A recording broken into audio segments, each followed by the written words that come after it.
Hello बेटा, very good evening to all of you. आप सभी को सप्रेम नमस्कार। कैसे हो? सारे बढ़िया हो, मस्त हो, मजे में हो? ठीक। बेटा आपको पता होगा कि अपन लोग क्या कर रहे हैं। अपन लोग पढ़ रहे हैं यूनिट नंबर 1, जिसका नाम क्या है? जिसका नाम है नेशनल इनकम। उस यूनिट में अपन लोग नेशनल इनकम का पूरा मीनिंग क्लियर कर चुके हैं कि national income is the sum of factor income. Factor income क्या होता है? कारक आय क्या होता है? पता है, ठीक है। Earn by normal resident. Normal resident की पूरी कहानी पिछली क्लास अपन लोग पढ़ चुके हैं। उसका मीनिंग क्या था और 5 कैटेगरी ऐसी थी जो कि एक देश के सामान्य निवासी में शामिल नहीं होती। ये पांचों कैटेगरीज अपन लोगों ने बच्चों पढ़ ली थी। अब मैं क्या पढ़ाऊंगा? अब मैं आपको पढ़ाऊंगा पहले एक छोटा सा कंसेप्ट कि सिटीजन और रेसिडेंट में क्या अंतर है। इसको पढ़ने के बाद आज हम लोग पढ़ेंगे एक नया कंसेप्ट जिसका नाम क्या है जी? जिसका नाम है डोमेस्टिक इनकम। तो समझे क्या? तो आइए बेटा पहले पढ़ते हैं कि सिटीजनशिप और रेसिडेंटशिप इन दोनों में क्या डिफरेंस है। देखो भाई बेटा, एक तो होता है रेसिडेंटशिप, अब बच्चों एक होता है सिटीजनशिप।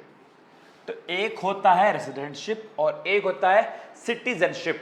अब दोनों में अंतर क्या है? देखो बेटा, रेसिडेंटशिप का सिंपल सा मतलब है रेसिडेंट, कि वो व्यक्ति जिस देश में रहता है और जिस देश में इकोनॉमिक एक्टिविटीज करता है, या फिर बोलूंगा जिस देश में उसका इकोनॉमिक इंटरेस्ट है, तो वो उस देश का रेसिडेंट माना जाएगा।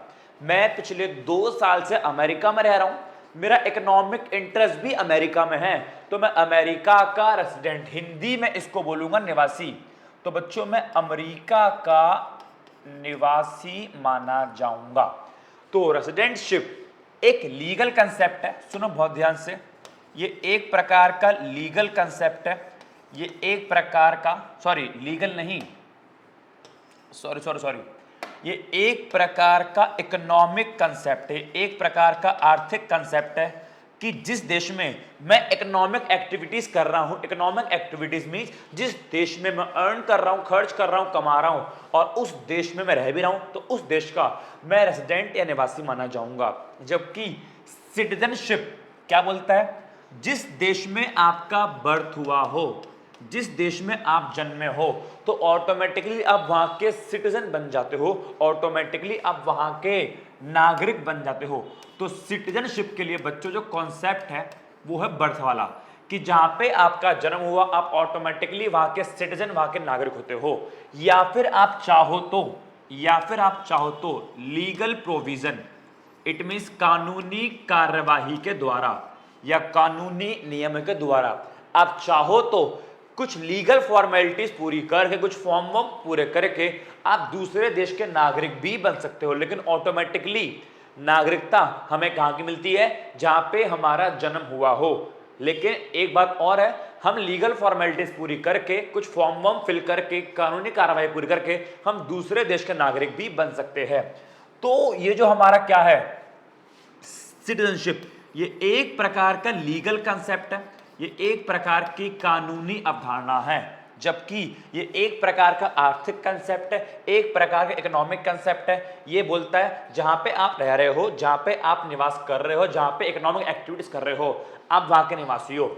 लेकिन जहां पे आपका जन्म हुआ आप वहां के नागरिक हो। फॉर एग्जाम्पल, मैं मान लो कि मेरा जन्म हुआ दिल्ली में, इंडिया में, तो बताओ मैं नागरिक कहां का हूं? मैं नागरिक हूं इंडिया का, मैं नागरिक हूं भारत का। अब सुनो, मैं इंडिया में रह भी रहा हूं काफी टाइम से, मैं इंडिया में अपनी सारी इकोनॉमिक एक्टिविटीज कर रहा हूं, तो मैं रेसिडेंट भी, निवासी भी इंडिया का ही माना जाऊंगा। ये हो गया पहला एग्जाम्पल। एग्जाम्पल नंबर 2, बेटा मेरा जन्म हुआ इंडिया में, दिल्ली में, तो मैं इंडिया का सिटीजन हूं, मैं इंडिया का नागरिक हूं। लेकिन मैंने इंडिया छोड़ दिया, पिछले 5 साल से मैं अमेरिका में रह रहा हूं, अमेरिका में अपनी सारी इकोनॉमिक एक्टिविटीज कर रहा हूं, तो मैं निवासी कहां का बन गया? अमेरिका का। इट मींस मैं अभी भी नागरिक इंडिया का हूं, लेकिन अब मैं निवासी कहां का हूं? अमेरिका का। तो याद रखना, जो रेसिडेंटशिप है, जो निवासी है, वो डिपेंड करता है आप रह कहां रहे हो पिछले 1 साल से और आप अपना इकोनॉमिक इंटरेस्ट किस देश में दिखाते हो, उस पे रेसिडेंटशिप तय होती है। आप इसको सिंपल नॉर्मल रेसिडेंट वाला रूल भी लगा लो, जबकि सिटीजनशिप में ये देखना पड़ता है कि हमारा जन्म कहाँ पे हुआ, या हमने कौन से देश की सिटीजनशिप ले ली है, हमने कौन से देश के फॉर्म वॉर्म भर दिए, हमने कौन से देश के कानूनी कार्रवाई पूरी कर दी। बताओ, इतनी बात क्लियर है? याद रखना, एक व्यक्ति एक टाइम पे एक देश का निवासी और एक देश का सिटीजन हो सकता है। ठीक है, ये आपका मीनिंग आ गया कि सिटीजनशिप एक प्रकार का लीगल कंसेप्ट है। सिटीजनशिप, नागरिकता, एक प्रकार का आपका लीगल कंसेप्ट है।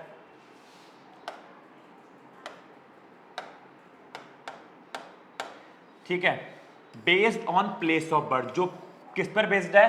प्लेस ऑफ बर्थ, की आपका जन्म कहां पे हुआ, या फिर और मीन्स, या फिर हम कोई लीगल प्रोविजन, कानूनी कार्यवाही के द्वारा हम दूसरे देश के सिटीजन भी, नागरिक भी बन सकते हैं। अगर मैं कुछ लीगल प्रोविजन फॉलो कर दूं तो मैं दूसरे देश का नागरिक बन सकता हूं।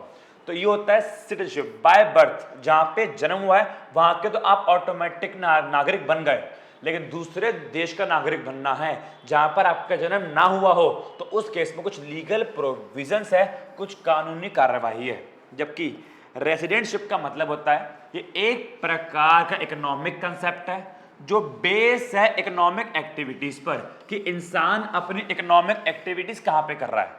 ठीक है, सिंपल यहां पे नॉर्मल रेसिडेंट का रूल लग जाएगा कि वो पर्सन उस देश का निवासी माना जाएगा जहां पे वो मोर देन 1 ईयर, 1 साल से अधिक समय के लिए रह रहा हो। इट मीन्स ऑर्डिनरली, सामान्य रूप से निवास कर रहा हो, प्लस उसका इकोनॉमिक इंटरेस्ट भी उसी देश में हो, तो उस देश का वो निवासी बन जाता है।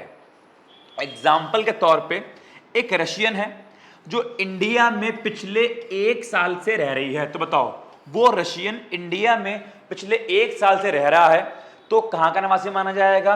He is the resident of India, लेकिन not a citizen of India, India का नागरिक नहीं है। क्यों?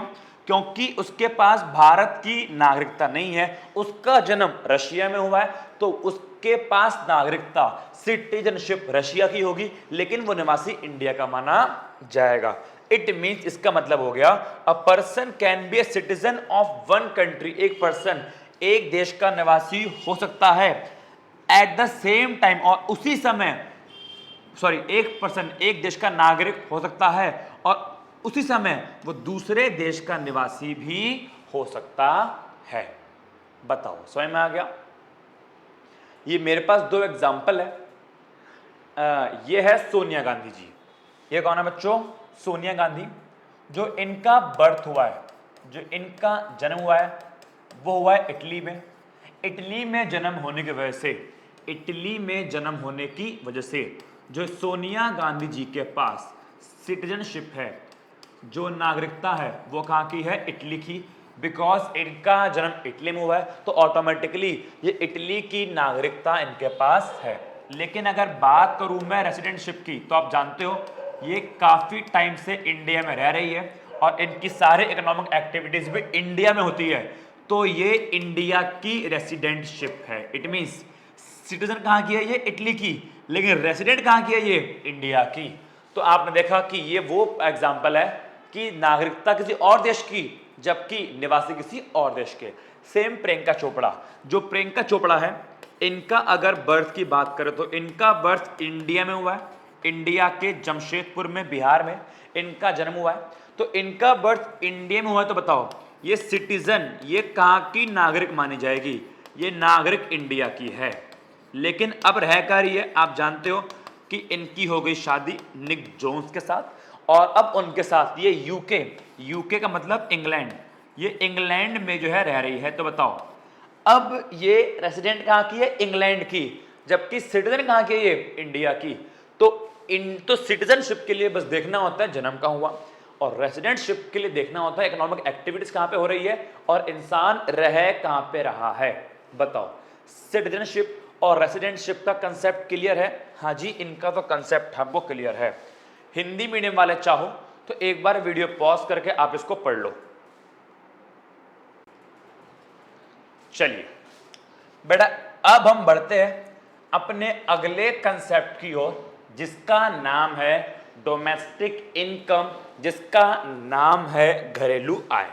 पिछले 2 क्लास में नेशनल इनकम पूरा कंप्लीट कर चुके हैं, उसमें फैक्टर इनकम क्या होता है जान लिया, और उसमें नॉर्मल रेजिडेंट सामान्य निवासी कौन होते हैं ये भी अपन लोग जान चुके हैं। बट आज की इस क्लास में हम बात करेंगे डोमेस्टिक इनकम की। अब एक काम करो, आप कुछ समय के लिए नेशनल इनकम भूल जाओ। आप भूल जाओ कि नेशनल इनकम हमने कुछ पढ़ रखा है, प्लीज उसको माइंड में लेकर रहोगे ना, उसको लेके बैठोगे तो डोमेस्टिक इनकम भी समझ में नहीं आएगा। नेशनल इनकम को साइड में रखो, अब बस समझो कुछ नया पढ़ रहे हैं कि डोमेस्टिक इनकम क्या होता है। आओ उसका मीनिंग पढ़ते हैं पहले। Domestic income is the sum total of factor income. Domestic income जो है फैक्टर इनकम का सम है। मेरे ख्याल से फैक्टर इनकम क्या होती है ये बात आप जानते हो, मुझे और एक्सप्लेन करने की नीड नहीं है। इट मीन्स एक बात तो क्लियर है, चाहे नेशनल इनकम हो वहां पे भी फैक्टर इनकम ही शामिल होती है, और चाहे डोमेस्टिक इनकम हो वहां पे बच्चों फैक्टर इनकम ही शामिल होनी है। तो domestic income is the sum total of factor income generated by, या फैक्टर इनकम अर्न बाय। बात एक ही है कि इस फैक्टर इनकम को किसने अर्न किया, by all the producer, by all the producer, by all the producer. अब मेरी बात सुनो, यहां पे मतलब क्या है, मैंने इसको कर दिया बॉक्स बना लिया। ऑल द प्रोड्यूसर का मतलब क्या, सुनो यही लाइन मेन है। All the producer within the domestic और इकोनॉमिक टेरिटरी, टेरिटरी माने सीमा, ठीक है, of a country during the period of one accounting year. के मतलब ऑब्वियस बात है, नेशनल इनकम हर साल की काउंट होती है, डोमेस्टिक इनकम भी हर एक साल की ही काउंट होती है। तो बोलता है एक अकाउंटिंग वर्ष के दौरान, एक साल के दौरान, ठीक है। तो ये लाइन की कोई खास मीनिंग नहीं है, ऊपर लाइन का मतलब पढ़ते हैं कि डोमेस्टिक इनकम फैक्टर इनकम का सम है, जिसको किसने कमाया है, ऑल द प्रोड्यूसर ने। अब सुनो यहां पे ऑल द प्रोड्यूसर का मतलब क्या है, यहां पे ऑल द प्रोड्यूसर का मतलब है चाहे कमाने वाला नॉर्मल रेसिडेंट हो तो भी ठीक है, और कमाने वाला नॉट अ नॉर्मल रेसिडेंट, अगर देश का सामान्य निवासी हो तो भी कोई फर्क नहीं पड़ता।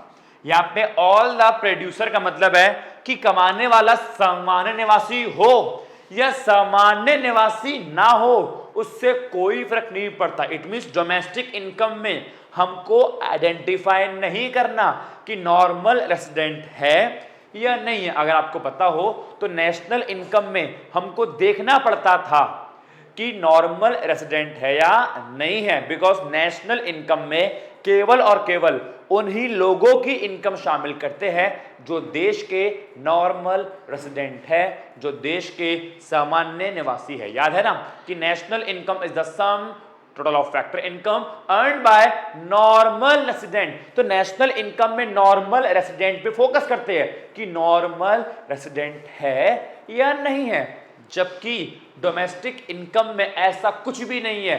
देश का निवासी हो या देश का निवासी ना हो, हमें उससे कोई भी फर्क नहीं पड़ता। देश का रेसिडेंट हो या देश का रेसिडेंट ना हो, हमें उससे कोई भी फर्क नहीं पड़ता। बस शर्त एक है कि वो जो इनकम कमाई हो विद इन द डोमेस्टिक और इकोनॉमिक टेरिटरी, वो इनकम देश की सीमा के अंदर कमाई गई हो। इट मींस डोमेस्टिक इनकम में पहली बात आपको इंसान चेक नहीं करना। नेशनल इनकम में इंसान को चेक करते थे कि नॉर्मल रेसिडेंट है या नहीं है, लेकिन डोमेस्टिक इनकम में चेक नहीं करना। अगर अपने देश का सामान्य निवासी है तो भी ठीक, अगर अपने देश का नॉर्मल रेसिडेंट नहीं है तो भी ठीक, तेरी इनकम जो है डोमेस्टिक इनकम में शामिल कर लेंगे, भले ही तो देश का सामान्य निवासी ना हो। लेकिन एक शर्त है, वो शर्त क्या, वो इनकम केवल और केवल देश की डोमेस्टिक टेरिटरी, इकोनॉमिक टेरिटरी, देश की सीमा के अंदर कमाई गई हो। समझ में आ गया? याद रखना, नेशनल इनकम अलग है, उसको यहां पे मिक्स मत करना। नेशनल इनकम अलग है, डोमेस्टिक इनकम अलग है। तो बताओ, अगर बात करूं डोमेस्टिक इनकम की, देखो अगर बात करूं मैं नेशनल इनकम की, प्लीज बात को सुनना बहुत ध्यान से, नेशनल इनकम की, तो यहां पे इंसान देखते हैं, यहां पे इंसान देखते हैं। इंसान देखते हैं का मतलब क्या है, यहां पर ये देखते हैं कि नॉर्मल रेसिडेंट है या नहीं है।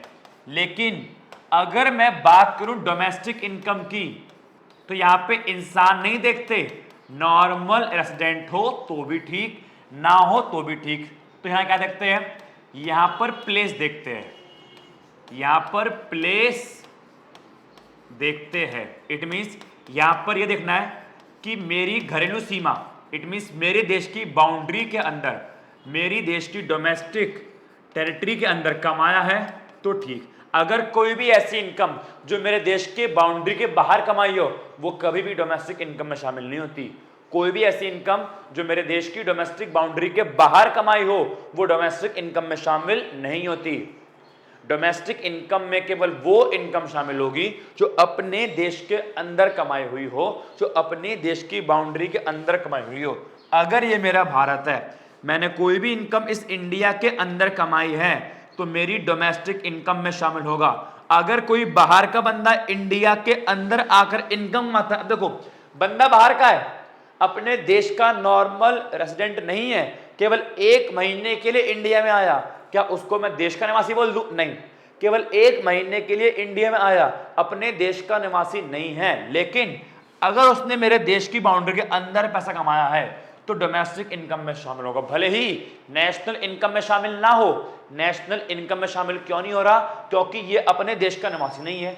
नेशनल इनकम क्या बोलता है? नॉर्मल रेसिडेंट होना चाहिए। तो कोई नहीं, भले ही इसकी इनकम नेशनल इनकम में शामिल नहीं होगी, लेकिन हाँ इसकी इनकम डोमेस्टिक इनकम में शामिल होगी, बिकॉज देश की बाउंड्री के अंदर कमाया है।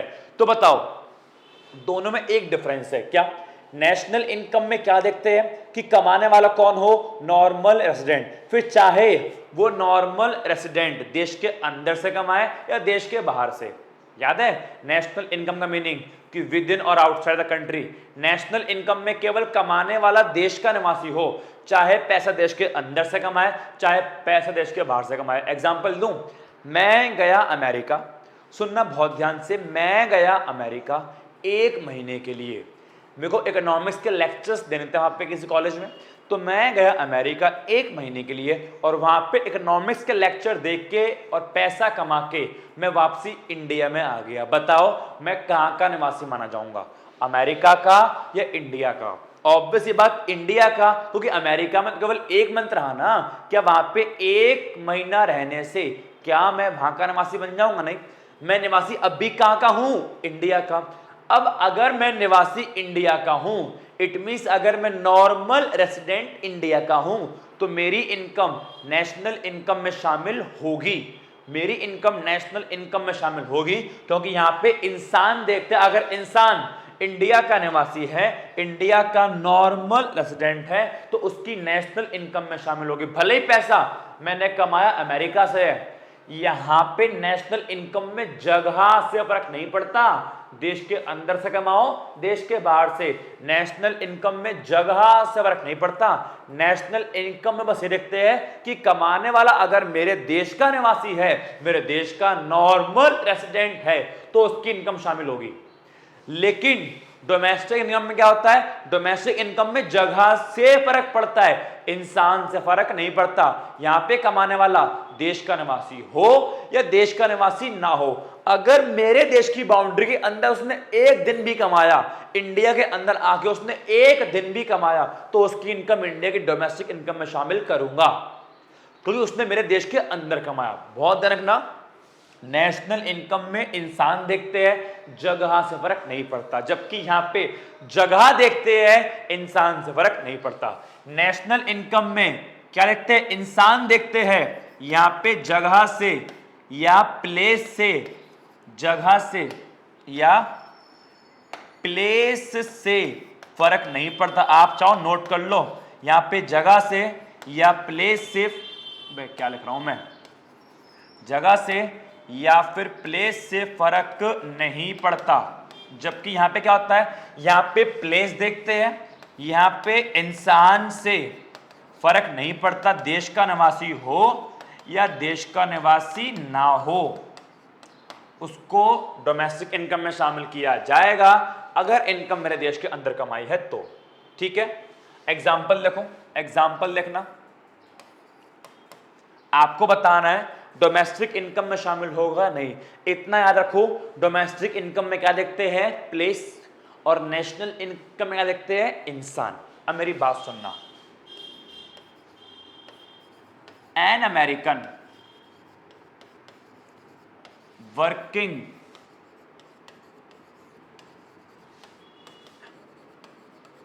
In India for 2 months. बताओ, एक अमेरिकन है, इंडिया में 2 महीने उसने काम किया। आपको बताना है डोमेस्टिक इनकम में शामिल होगा या नहीं होगा, और नेशनल इनकम में शामिल होगा या नहीं होगा। बताओ, देखो, अगर आपको नेशनल इनकम चेक करना है तो आप चेक करो क्या ये अमेरिकन इंडिया का सामान्य निवासी है। बताओ, इंडिया में इसने केवल 2 महीने काम किया, क्या कोई अमेरिकन अगर इंडिया में केवल 2 महीने काम करेगा, क्या मैं उसको इंडिया का निवासी बोल दूं? नहीं। तो ये इंडिया का निवासी नहीं है, तो क्या नेशनल इनकम में काउंट होगा? नहीं, नेशनल इनकम में काउंट नहीं होगा। क्यों?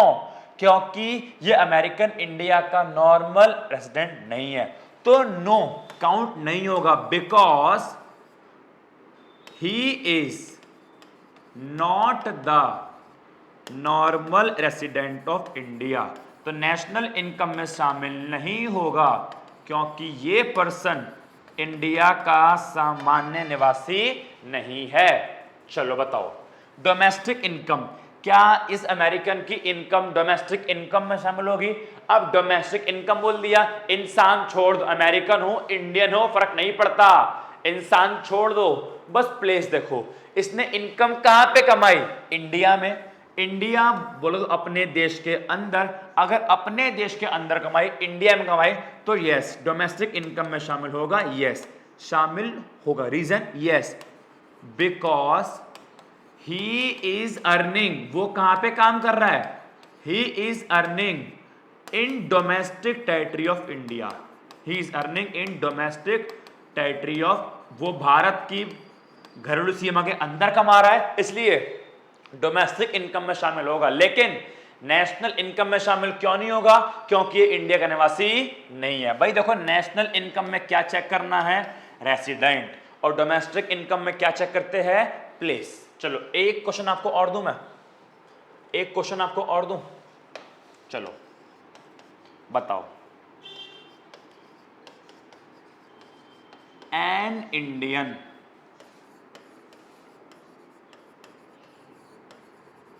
working in Google company in USA for a week। एक इंडियन है जो गूगल कंपनी में काम कर रहा है, वो गूगल कंपनी यूएसए में है और उसने केवल 1 हफ्ते के लिए काम करा। आपको बताना है डोमेस्टिक इनकम में शामिल होगा या नहीं होगा, और नेशनल इनकम में शामिल होगा या नहीं होगा। ठीक है, दिमाग लगाओ, सोचो, वीडियो पॉज करो और बताओ।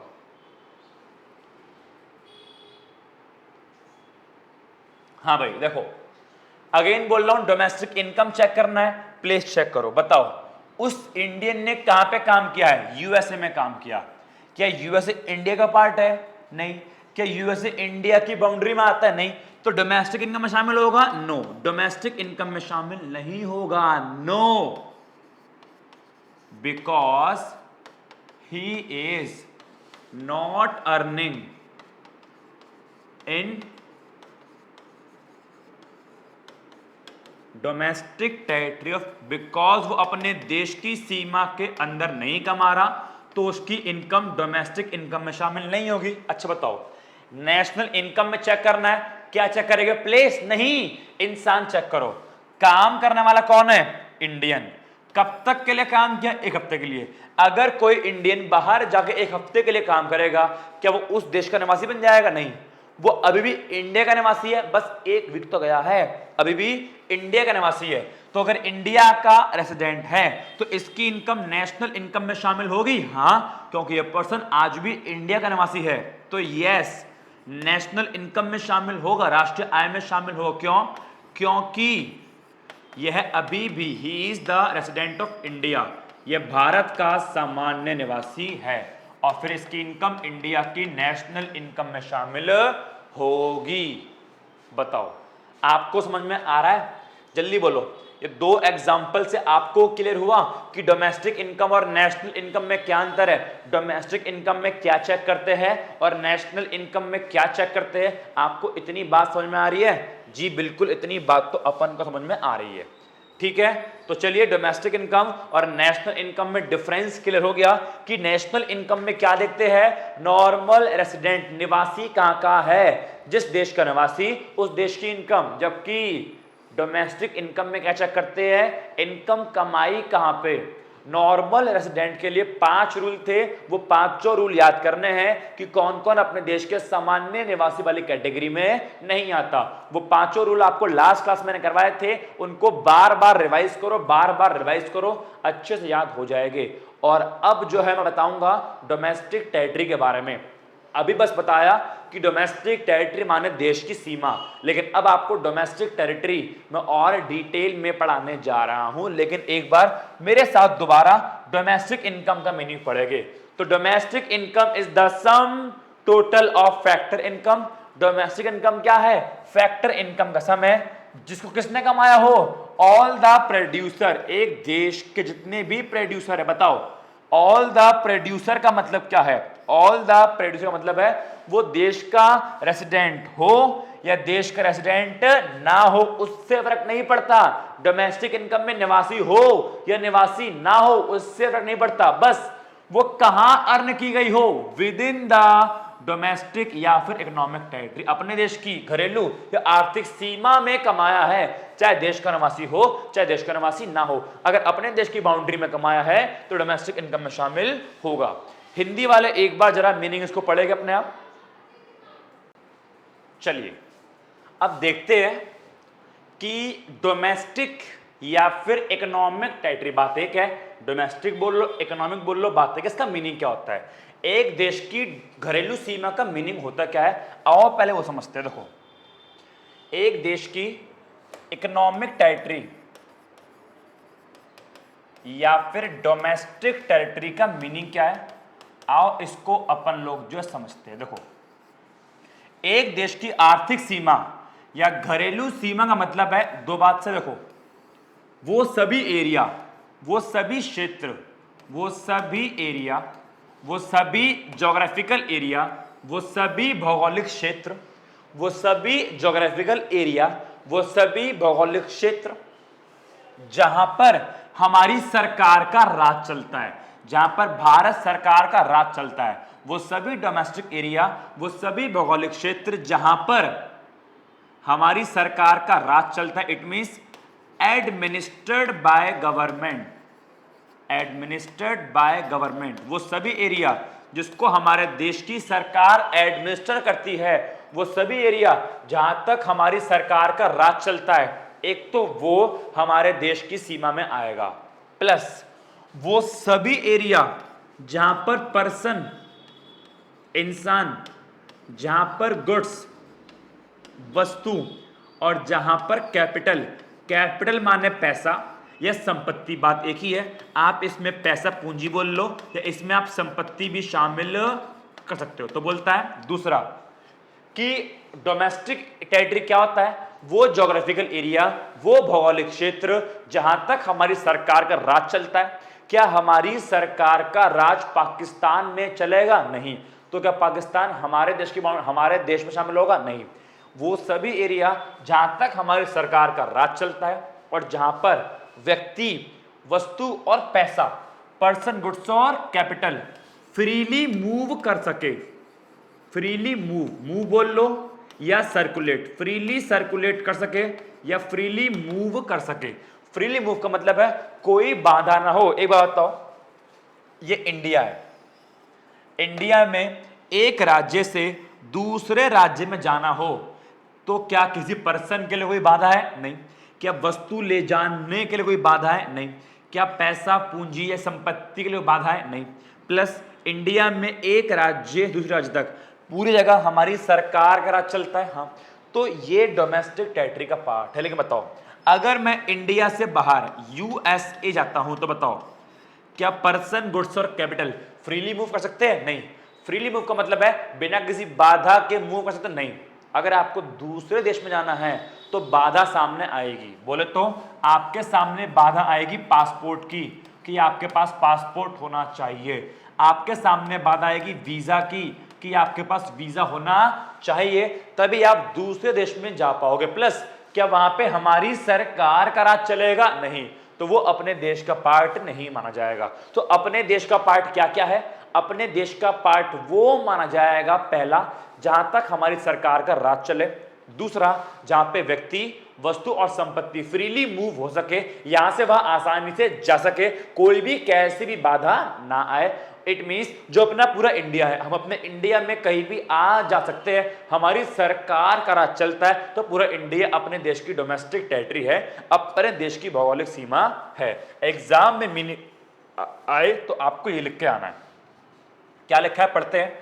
Economic territory is the geographical territory, geographical आप एरिया बोल लो इजीनेस के लिए, कि इकोनॉमिक टेरिटरी आर्थिक सीमा वो भौगोलिक क्षेत्र है, पहला, एडमिनिस्ट्रेड बाय अ गवर्नमेंट, जिसको हमारे देश की सरकार द्वारा चलाया जाता हो, जहां पर हमारे देश की सरकार का राज चले। दूसरा, जहां पे पर्सन, गुड्स और capital circulate freely, person, goods और कैपिटल आप सर्कुलेट के स्थान पे मूव लिख सकते हो, कि जहां पर पर्सन, गुड्स और कैपिटल पूंजी, वस्तु और व्यक्ति फ्रीली मूव कर सके, वो सभी हमारे देश का पार्ट माना जाएगा। दूसरे जो भी देश है उनको हमारे देश का पार्ट नहीं माना जाएगा। क्यों? इसलिए क्योंकि वहां पे ना तो हमारी सरकार का राज है और ना वहां पे हम किसी बाधा हो सकते हैं, हमको पासपोर्ट और वीजा चाहिए होगा। आगे बोलता है, those part of the political frontier, बेटा फ्रंटायर माना होता है बाउंड्री। अगेन वही बात बोल दी कि हमारी राजनीतिक सीमा का वो पार्ट, हमारे देश का वो पार्ट, हमारे देश का वो पार्ट जहां पे government does not enjoy this freedom. It means जहां पे सरकार का राज ना चले, हमारे देश का वो पार्ट जहां पे सरकार का बिल्कुल भी राज ना चलता हो, माना जाएगा are suppose to be outside the economic territory, माना जाएगा वो हमारा देश का भाग नहीं है, वो हमारे देश के बाहर का भाग है। आउटसाइड द इकोनॉमिक टेरिटरी अपने देश का भाग नहीं है, अपने देश का बाहर का भाग है, बिकॉज वहां पे अपने सरकार का राज नहीं चल पा रहा। जहां जहां तक अपनी सरकार का राज है, जहां जहां तक पर्सन, गुड्स और कैपिटल फ्रीली मूव कर सकते हैं, वो अपने देश का पार्ट माना जाएगा। जहां पर पर्सन, गुड्स और कैपिटल फ्रीली मूव नहीं कर सकते, जहां पे अपनी सरकार का राज ना हो, वो अपने देश का भाग नहीं माना जाएगा। सेम बात लिखी है हिंदी में। हिंदी वाले वीडियो बेटा पॉज करो, एक बार उसको रीड करो। चलिए अब बेटा आपको मैं बताता हूं कि इंडिया में दो चीजें ऐसी है जो इंडिया में है तो लेकिन इंडिया का पार्ट नहीं मानी जाती। दो चीजें ऐसी है जो इंडिया में है लेकिन इंडिया का पार्ट नहीं मानी जाती। और तो और तीन चीज ऐसी है जो इंडिया में नहीं है लेकिन फिर भी इंडिया का पार्ट मानी जाएगी। इट मींस अब मैं आपको बताने वाला हूं, बहुत ध्यान से, कि डोमेस्टिक टेरिटरी में क्या क्या शामिल होगा और क्या क्या शामिल नहीं होगा। तो यहां पे लिखा मैंने क्या, domestic territory does not include, domestic territory does not include, कि एक देश की आर्थिक सीमा में क्या क्या शामिल नहीं होता। इट मीन्स अपने देश की सीमा में क्या क्या शामिल नहीं होगा, अपने देश की सीमा में क्या क्या शामिल नहीं होगा। डोमेस्टिक टेरिटरी बोल लो, या बच्चों हम इसको इकोनॉमिक टेरिटरी भी बोल सकते हैं, हम इसको आर्थिक सीमा भी बोल सकते हैं। अब सुनो पहला, बेटा अपने देश में जितनी भी फॉरेन एम्बेसीज है, अपने देश में जितनी भी फॉरेन एम्बेसीज है, आप जानते हो एम्बेसीज का एक और नाम है, हम इसको ऑफिशियल्स भी कहते हैं। और सुनो, ऑफिशियल्स के साथ साथ इसका एक और नाम होता है कॉन्सुलेट, हम इसको कॉन्सुलेट्स भी कहते हैं। तो याद रखना बात सेम है, आप एम्बेसी वर्ड बोलो ये और ये ऐसे एग्जाम में आते नहीं है।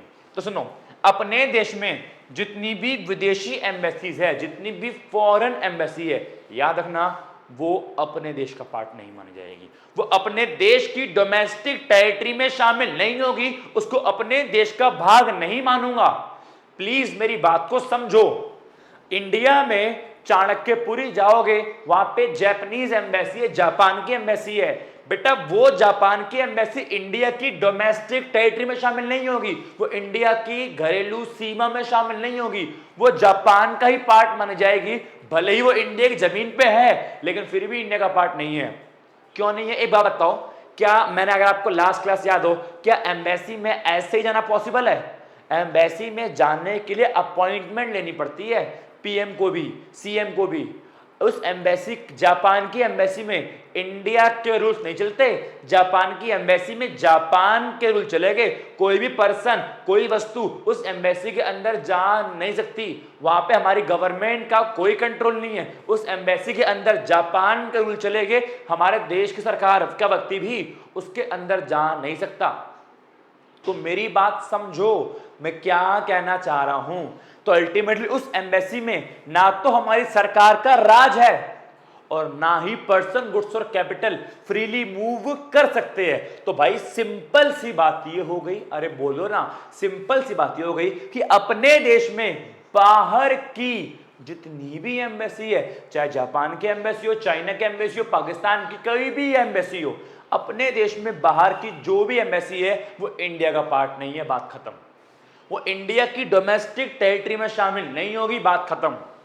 समझ में आया या नहीं आया, बोलो। समझ में आ गया, ठीक है। दूसरा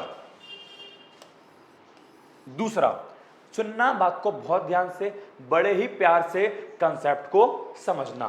दूसरा सुनो, जितनी भी इंटरनेशनल ऑर्गेनाइजेशन अपने देश में है, इंटर ऑर्गेनाइजेशन, जितनी भी अंतरराष्ट्रीय संस्था, यूएनओ, WHO, WTO एक्सेट्रा, जितनी भी अंतरराष्ट्रीय संस्था अपने देश में, याद रखना वो भी देश की भौगोलिक सीमा का पार्ट, सॉरी भौगोलिक नहीं, डोमेस्टिक, वो भी देश की डोमेस्टिक सीमा का पार्ट, वो भी देश की घरेलू सीमा का पार्ट नहीं मानी जाएगी। तो इंडिया में दो चीजें हैं जो दिखती तो है लेकिन इंडिया का पार्ट नहीं है, दिखता तो है लेकिन होता नहीं है। फॉरेन एम्बेसीज, विदेशी एम्बेसी, अंतरराष्ट्रीय संस्थाएं इंडिया में है। इंडिया में अगर कोई यूएन का ऑफिस है तो होने दो, लेकिन वो यूएन का ऑफिस इंडिया का पार्ट नहीं माना जाएगा, उसको इंडिया की डोमेस्टिक टेरिटरी में शामिल नहीं करूंगा। यूएन के ऑफिस में इंडिया के रूल्स नहीं चलेंगे, वहां पे इंडियन गवर्नमेंट की बात नहीं चलेगी, वहां पे कोई भी पर्सन फ्रीली मूव नहीं कर सकता। तो वो भी इंडिया में है, इंडिया में दिख रहा है लेकिन इंडिया का पार्ट नहीं है। ऐसे ही विदेशी एम्बेसी इंडिया में है, इंडिया में दिख रही है, इंडिया का पार्ट नहीं है। अगर इंडिया में कोई रशियन एम्बेसी है तो वो रशियन एम्बेसी इंडिया का पार्ट नहीं है, तो कहां का पार्ट है? रशिया का। वो जापानीज एम्बेसी जो इंडिया में है, इंडिया का पार्ट नहीं है, कहां का पार्ट है? जापान का।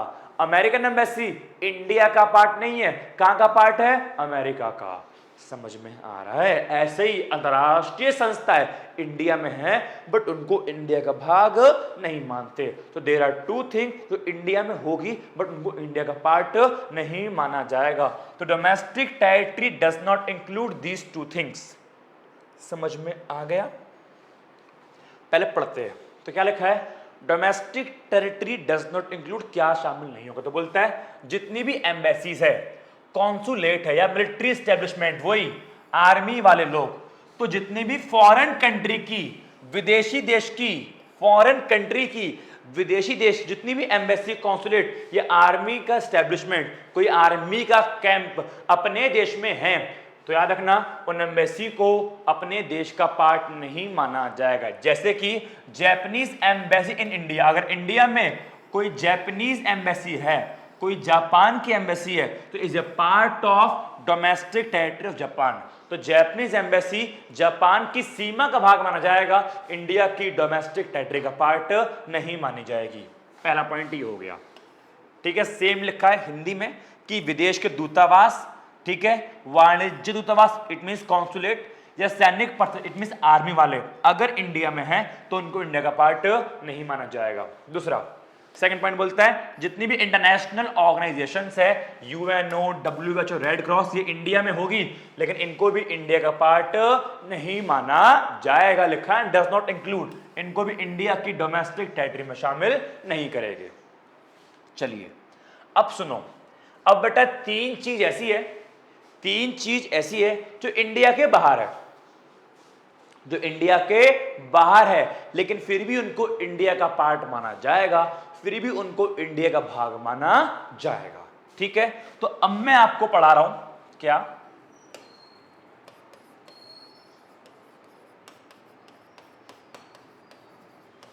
डोमेस्टिक टेरिटरी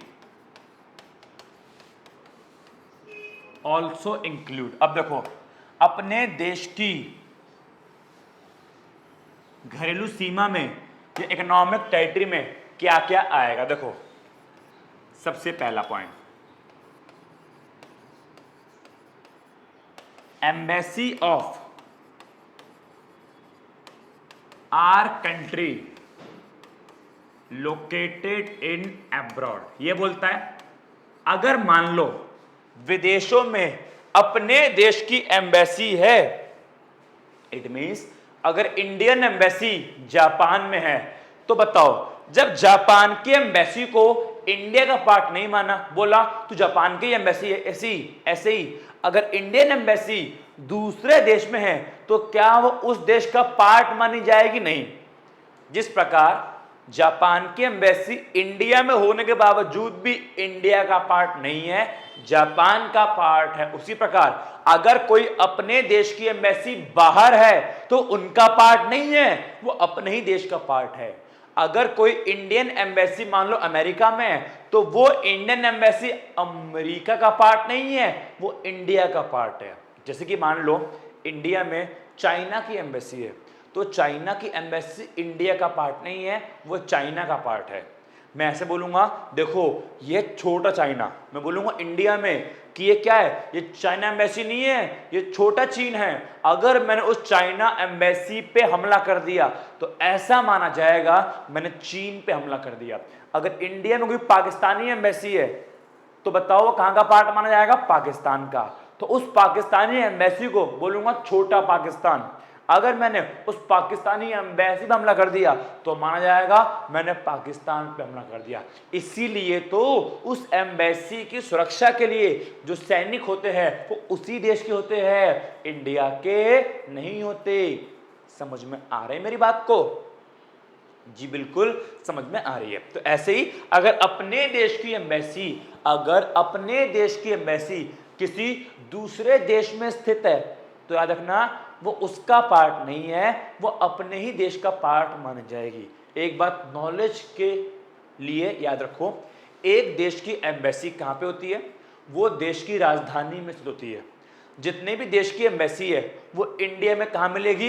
इंडिया की राजधानी दिल्ली में। अगर हमको अपनी इंडियन एम्बेसी अमेरिका में ढूंढनी है तो अमेरिका में कहां ढूंढूंगा? अमेरिका की जो राजधानी है ना, वहां पे क्या मिलेगी मेरे को? अपने देश की एम्बेसी। एम्बेसी हमेशा देश की राजधानी में, देश की कैपिटल में स्थित होती है। यह बात आपको नॉलेज के लिए मैंने बताई। ठीक है, चलिए बात को आगे बढ़ाते हैं। तो बताओ अपने देश की एम्बेसी अगर किसी दूसरे देश में है तो किसका पार्ट माना जाएगा? वो इंडिया का ही पार्ट मानी जाएगी। अगर इंडियन एम्बेसी जापान में है तो पार्ट किसका है? वो इंडियन एम्बेसी जापान का पार्ट नहीं है, वो इंडिया की डोमेस्टिक टेरिटरी का पार्ट माना जाएगा। ये हो गया पहला पॉइंट। सेकंड पॉइंट, अब सुनो बहुत ध्यान से, अपने देश के प्लेन्स या फिर aircraft operated by normal resident of our country.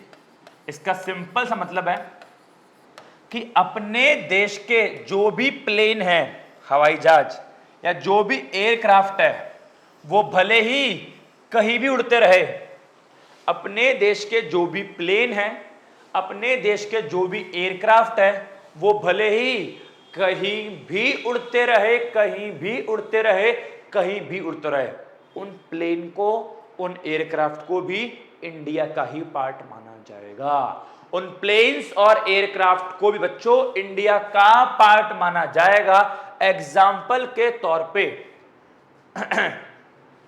Example के तौर पे बेटा मान लो एयर इंडिया, आप जानते हो एयर इंडिया एक इंडिया का प्लेन है।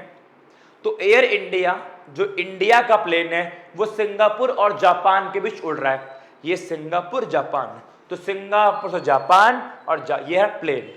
तो करता क्या प्लेन? सिंगापुर से जापान, जापान से सिंगापुर, सिंगापुर से जापान, जापान से सिंगापुर। ये प्लेन है कहां का? एयर इंडिया का। इट मींस ये प्लेन भारत का है। तो याद रखना, अगर कोई इंडिया का प्लेन है वो कितने भी देश के बीच उड़े, वो प्लेन भी इंडिया का ही पार्ट माना जाएगा। वो प्लेन भी इंडिया का ही पार्ट माना जाएगा। जल्दी बोलो, समझ में आ रहा है कि नहीं आ रहा? चलिए, तो 2 पॉइंट क्लियर है, ठीक। अब थर्ड पॉइंट सुनो। कोई भी शिप है, शिप माने आप जानते हो जहाज, नाव। कोई शिप है या मान लो कोई बोट है या मान लो इस फिशिंग वेसल, फिशिंग वेसल माने कोई मछली पकड़ने वाली नाव है, ठीक है। तो अगर कोई भी शिप, कोई भी बोट, कोई भी फिशिंग वेसल या कोई भी ऑयल एंड फ्लोटिंग प्लेटफॉर्म, अब ये क्या होता है oil and floating platform? Knowledge के लिए जान लो बेटा, होता क्या है, यहां देखो होता क्या है, ये पानी है, उसके नीचे ये जमीन है। तो बड़ी बड़ी कंपनियां क्या करती है, इस पानी के ऊपर एक तैरता हुआ प्लेटफॉर्म बना देती है, ठीक है। एक तैरता हुआ प्लेटफॉर्म बनाती है बड़ी बड़ी कंपनियां, और यहां से एक पाइप जाएगा समंदर के नीचे नीचे नीचे, बिल्कुल जो समंदर के नीचे जमीन है उस जमीन के नीचे पाइप जाएगा, बिकॉज उस जमीन के नीचे ऑयल है। और एक कंपनियां जमीन समंदर के नीचे से जो जमीन है वहां से ऑयल निकालती है और ऑयल इकट्ठा करती है। तो इसको बोलते हैं ऑयल एंड फ्लोटिंग प्लेटफॉर्म, ठीक है। क्या बोलते हैं? Oil and floating platform. तो सुनो, अगर कोई भी शिप या कोई भी बोट या कोई भी फिशिंग वेसल, मछली पकड़ने वाली नाव, या कोई भी फ्लोटिंग प्लेटफॉर्म, वही ऑयल निकालने वाला फ्लोटिंग प्लेटफॉर्म, अगर पहुंच जाता है कहां पे? इंटरनेशनल वाटर में, अंतर्राष्ट्रीय जल में, इंटरनेशनल वाटर्स में, अंतर्राष्ट्रीय जल में। तो अब मेरे क्वेश्चन का आंसर दो, ये शिप, ये बोट, फिशिंग वेसल किस देश के पार्ट माने जाएंगे? तो मेरी बात सुनो, इंटरनेशनल वाटर्स होता क्या है, अंतर्राष्ट्रीय जल होता क्या है, जान लो। सुनो बेटा, ये इंडिया का पार्ट है, मान लो इंडिया के नीचे वाला पार्ट है, यहां तक अपनी जमीन है। अब सुनो बेटा, जमीन से 12 किलोमीटर, सॉरी जमीन से 12 नॉटिकल माइल तक, नॉटिकल माइल एक यूनिट है, जैसे किलोमीटर होता है, मीटर होता है, ऐसे ही एक होता है नॉटिकल माइल। तो भारत की जमीन से 12 नॉटिकल माइल तक, अगर मैं इसे कन्वर्ट करूं किलोमीटर में तो लगभग आएगा 18 किलोमीटर। तो भारत की जमीन से 18 किलोमीटर तक जो पानी है, 18 किलोमीटर तक जो पानी है बेटा, वो है इंडियन वाटर्स। इट मींस वो है भारत का पानी। इट मीन्स ये पानी भी भारत का ही पार्ट माना जाएगा। इतना इतना सारा पानी इंडियन वाटर्स है, इतना इतना ये सारा पानी इंडिया का ही पार्ट माना जाएगा। और इस पानी के बाहर इट मीन्स 18 किलोमीटर के बाद अब जो पानी आ रहा है उसको हम लोग बोलते हैं इंटरनेशनल वाटर्स। उसको अपन लोग बच्चों क्या बोलते हैं? इंटरनेशनल वाटर्स, अंतर्राष्ट्रीय जल। अब सुनो, अब अगर कोई नाव यहां पे आके मछलियां पकड़ती है तो बताओ ये नाव किस देश का पार्ट मानी जाएगी? अभी ये इंडियन वाटर्स के अंदर है तो ये नाव इंडिया का पार्ट मानी जाएगी। लेकिन अगर ये नाव बेटा मान लो तैरते तैरते तैरते तैरते इंडियन वाटर्स से बाहर आ जाए, अब अगर ये नाव इंटरनेशनल वाटर्स में आ जाए तब किसका पार्ट मानी जाएगी? तब ये नाव तब भी इंडिया का पार्ट मानी जाएगी, बिकॉज ये नाव एक्चुअल में इंडिया की है। मेरी बात सुनो बहुत ध्यान से, तब भी ये इंडिया का पार्ट मानी जाएगी। देखो अब तक तो अपनी बाउंड्री के अंदर थी तो इंडिया का पार्ट है ही। बाउंड्री के बाहर आने के बाद ये देखना पड़ता है वो नाव किस देश से आई है। जिस देश से आएगी उस देश का पार्ट मानी जाएगी। फॉर एग्जाम्पल एक नाव यहां पे है, एक नाव यहां पे है। अब क्वेश्चन ये नाव किस देश का पार्ट मानी जाएगी? ये नाव भी कहां पे है? इंटरनेशनल वाटर्स में। तो देखना पड़ेगा ये नाव किस देश से आई थी। चला पता, ये नाव तो यूएसए से आई थी, तो इस नाव को हम क्या बोलेंगे? इस नाव को यूएसए का पार्ट माना जाएगा। ये नाव यूएसए की, इस नाव को माना जाए, मतलब अल्टीमेटली जो ये नाव है इसके द्वारा कमाई गई इनकम यूएसए की डोमेस्टिक टेरिटरी में शामिल होगी, बिकॉज ये नाव कहां पे आ गई? इंटरनेशनल वाटर्स में। तो अगर कोई भी नाव अंतरराष्ट्रीय जल में इंटरनेशनल वाटर्स में आ जाती है तो याद रखना वो नाव जो है उस देश का पार्ट मानी जाएगी जिस देश से वो बिलोंग करती है। लेकिन मान लो ये यूएसए वाली नाव तैरते तैरते तैरते तैरते तैरते तैरते तैरते यहां पे आ गई। अब बताओ ये नाव कहां पे आ गई? ये नाव आ गई इंडियन वाटर्स में। ये नाव कहां पे आ गई? इंडियन वाटर्स में। अब बताओ अब ये नाव किस देश की भौगोलिक सीमा, अब ये नाव किस देश की डोमेस्टिक टेरिटरी का पार्ट मानी जाएगी? अब ये नाव तैरते तैरते तैरते, क्योंकि इंडियन वाटर्स में आ चुकी है, अब ये नाव इंडिया की डोमेस्टिक टेरिटरी का पार्ट मानी जाएगी, भारत की घरेलू सीमा का पार्ट मानी जाएगी। अब ये नाव जो भी इनकम कमाएगी वो इंडिया की डोमेस्टिक इनकम में शामिल होगी, बिकॉज ये नाव इंडिया की सीमा के अंदर आ गई। आपको पता था, मैंने बता रखा है कि डोमेस्टिक इनकम में चेक नहीं करते इंसान कहां का है, चेक करते इनकम कहां कमाई। ये इंसान यूएसए का है, ये नाव यूएसए की है, लेकिन कहां पे आ गई? अपने देश की सीमा में, अपने देश की बाउंड्री में आ गई। अब भले इंसान कहीं का भी हो, अपने देश की बाउंड्री में कमाएगा तो इसकी इनकम इंडिया की डोमेस्टिक इनकम में शामिल होगी। बताओ समझ में आ गया? तो तीन चीजें हैं, क्या क्या? अपनी जितनी भी एम्बेसीज दूसरे देशों में हैं वो अपने देश का पार्ट है, पहला। दूसरा, अपने देश के जितने भी प्लेन बाहर उड़ रहे हैं वो भी अपने देश का पार्ट है। अपने देश के प्लेन जितने भी बाहर उड़ रहे हैं वो जो भी पैसा कमाएंगे वो इंडिया की डोमेस्टिक टेरिटरी में आएगा। और तीसरा, अपना अगर कोई भी शिप, जहाज, नाव चलते चलते चलते कहां पहुंच जाए? इंटरनेशनल वाटर्स में पहुंच जाए तो वो नाव उस देश का पार्ट मानी जाएगी जिस देश से वो बिलोंग करती है। ये नाव उस देश का, ये नाव कहां पे? इंटरनेशनल वाटर्स में, तो ये इंडिया का पार्ट मानी जाएगी। ये भी कहां पे? इंटरनेशनल वाटर्स में। लेकिन ये नाव यूएसए की है तो यूएसए का पार्ट मानी जाएगी। लेकिन मान लो ये चलते चलते चलते यहां पे आ जाए, कहां पे आ जाए? इंडियन वाटर्स में, फिर ये नाव इंडिया का पार्ट मानी जाएगी, ना कि यूएसए का, बिकॉज ऑफ इंडिया की बाउंड्री में शामिल हो गई। समझ में आ गया? इंटरनेशनल वाटर्स में कोई बाउंड्री नहीं है। बाउंड्री कहां पे है? अपनी जमीन से 18 किलोमीटर तक, अपनी जमीन से 18 किलोमीटर तक अपनी बाउंड्री मानी जाती है। ठीक है बच्चों, तो आओ पढ़ते हैं क्या लिखा है। डोमेस्टिक टेरिटरी में क्या क्या शामिल होगा? तो बोलता है एयरक्राफ्ट, वही airplane operated by normal resident between 2 और मोर कंट्रीज, मतलब अगर अपने देश के एयरप्लेन 2 और मोर कंट्री किन्हीं दो से अधिक देशों के बीच उड़ रहे हो, aircraft operated by normal resident, it means क्या, उन एयरक्राफ्ट का मालिक कौन है, अपने देश का निवासी। तो अगर इट मींस अपने देश के प्लेन है, तो अगर अपने देश के प्लेन कहीं भी उड़ रहे हो, वो इंडिया की डोमेस्टिक टेरिटरी में इंक्लूड हो गए, पहला।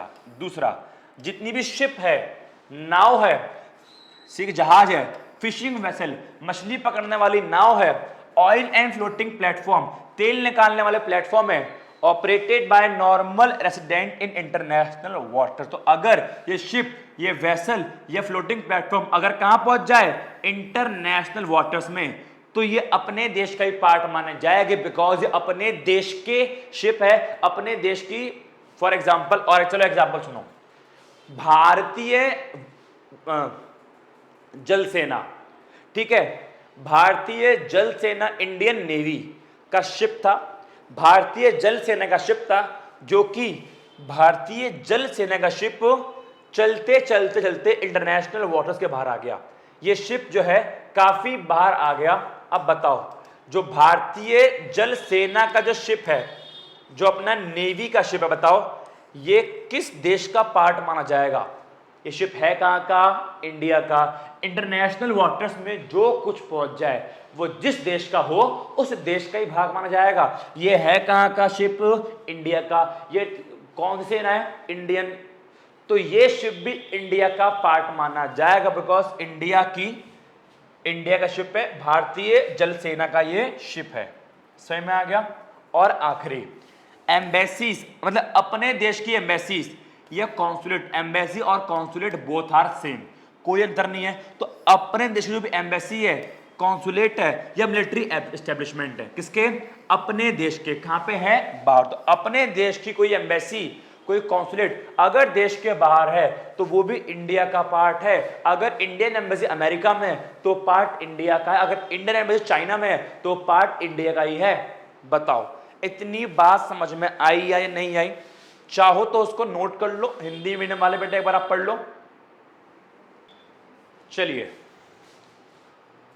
दोस्तों, मैंने एक पिक्चर से भी एक्सप्लेन किया है कि इंडिया की डोमेस्टिक टेरिटरी में ये और ये है माइनस। माइनस मींस जो भी विदेशी एम्बेसी इंडिया में है वो इंडिया का पार्ट नहीं है, ये हो गया आपका माइनस। और जितनी भी अंतरराष्ट्रीय संस्थाएं इंडिया में हैं वो भी इंडिया का पार्ट नहीं है। जबकि तीन चीज ऐसी है जो इंडिया के बाहर है बट फिर भी इंडिया का पार्ट मानी जाएगी। अपनी जितनी भी एम्बेसीज इंडिया के बाहर है वो इंडिया का पार्ट है। अपने शिप जो भी इंटरनेशनल वाटर्स में तैर रहे हैं वो भी इंडिया का पार्ट है। और अपने देश के प्लेन जो भी कहीं भी घूम रहे उड़ रहे हैं बेटा वो भी इंडिया का ही पार्ट माने जाएंगे। ये शॉर्ट में आपको मैंने समझा दिया। बताओ, इतनी बात आपको क्लियर है या नहीं है? और अब सिंपल सी बात ये कि अगर इंडिया का पार्ट है और वहां पे कोई बंदा इनकम कमाएगा तो डोमेस्टिक इनकम में शामिल होगी, बिकॉज इंडिया की डोमेस्टिक इनकम में वो इनकम शामिल होती है। अरे सुनो ना, डोमेस्टिक इनकम में वो इनकम शामिल होती है जो कहां कमाई हो? डोमेस्टिक टेरिटरी में। जो कहां कमाई हो? अपने देश की सीमा में। चाहे कमाने वाला इंडियन हो या इंडियन ना हो, वो अपने देश की सीमा में कमाएगा। तो अपने देश की सीमा में कमाएगा तो भाई साहब इंडिया की डोमेस्टिक इनकम में शामिल होगा। समझ में आया? चलिए अब बच्चों मेरी बात को सुनो, ये कुछ नोट है आपके लिए, इन नोट को पढ़ाता हूं। लेकिन नोट को पढ़ाने से पहले जो अभी हमने टॉपिक पढ़ा उसके ऊपर मैं 2-4 क्वेश्चंस करता हूं या करवाता हूं, ठीक है? देखो भाई, क्वेश्चन हमारे सामने आ रहा है, सुनना बात को बहुत ध्यान से। एन इंडियन, एक इंडियन है working in American embassy in India. आपको बताना है इंडिया की डोमेस्टिक इनकम में शामिल होगा या नहीं होगा। अगला,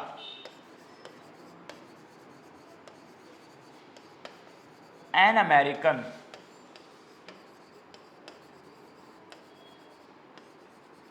working in an American working in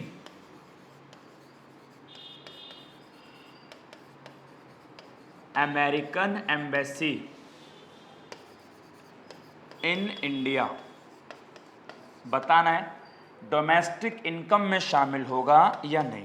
देखो भाई, पहला क्वेश्चन देखते हैं। बोलता है देखो डोमेस्टिक इनकम पूछा है, डोमेस्टिक इनकम पूछा है तो भाई साहब इंसान को नहीं देखना नॉर्मल रेसिडेंट हो या नॉर्मल रेसिडेंट ना हो, बस ये देख लो कमाया कहां पे, कमाने वाला चाहे इंडियन हो या अमेरिकन हो, कोई फर्क पड़ेगा? जी बिल्कुल भी फर्क नहीं पड़ने वाला।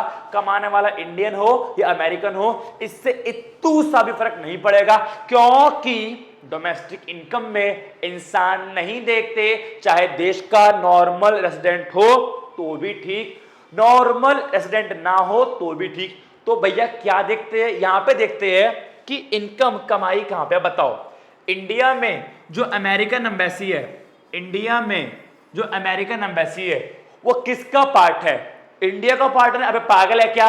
इंडिया में जितनी भी एम्बेसी है क्या वो इंडिया का पार्ट है? नहीं। क्या इंडिया की डोमेस्टिक टेरिटरी का पार्ट है? नहीं। भूल गए? अपने इंडिया में, अपने भारत में विदेशों की जितनी भी एम्बेसीज है वो इंडिया की डोमेस्टिक टेरिटरी का पार्ट नहीं है। तो बताओ क्या ये अमेरिकन एम्बेसी जो इंडिया में है क्या इंडिया का पार्ट है? नहीं।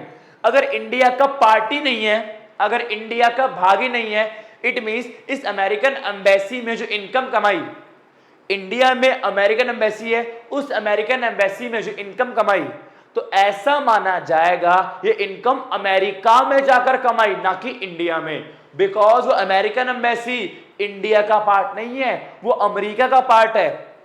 मान लो मैं अमेरिकन एम्बेसी में जॉब करता हूं, तो पता आप लोगों को मैं जैसे ही अमेरिकन एम्बेसी में एंटर करता हूं ना, ऐसा माना जाता है मैंने अमेरिका में एंटर कर लिया। उस एम्बेसी से मेरे को इनकम मिलेगी ना, ऐसा माना जाएगा इनकम इंडिया से नहीं मैंने अमेरिका से कमाई है। तो बताओ अगर इंडिया में कोई अमेरिकन एम्बेसी है, क्या ये अमेरिकन एम्बेसी इंडिया का पार्ट है? नहीं।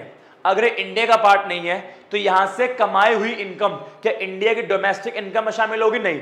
इंडिया की डोमेस्टिक इनकम में केवल वो इनकम शामिल होगी जो इंडिया में कमाई हो। अमेरिकन एम्बेसी इंडिया का पार्ट नहीं है तो इसकी कमाई गई इनकम इंडिया की डोमेस्टिक इनकम में शामिल होगी? नहीं। तो डोमेस्टिक इनकम में शामिल होगा तो बोलूंगा नो, बिकॉज क्योंकि अमेरिकन एम्बेसी जो है, American embassy is not the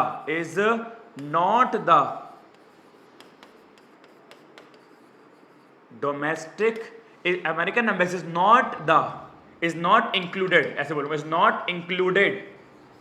not included in the domestic territory of India, क्योंकि अमेरिकन एम्बेसी इंडिया की घरेलू सीमा का भाग नहीं है, और अगर इंडिया का पार्ट नहीं है तो डोमेस्टिक इनकम में शामिल नहीं होगा। अगला बताओ, एक अमेरिकन है जो कहां पे काम कर रहा है? अमेरिकन एम्बेसी में। पहली बात तो देखो आपको इंसान देखना ही नहीं है, डोमेस्टिक इनकम में इंसान देखो मत। क्या देखो? कहां पे काम किया? अमेरिकन एम्बेसी में। क्या ये अमेरिकन एम्बेसी इंडिया का पार्ट है? नहीं। अगर इंडिया का पार्ट ही नहीं है तो यहां पे जो इनकम कमाई क्या इंडिया की डोमेस्टिक इनकम में शामिल होगा? नहीं। तो यहां भी आएगा नो। रीजन वही सारे आपके ऊपर वाले।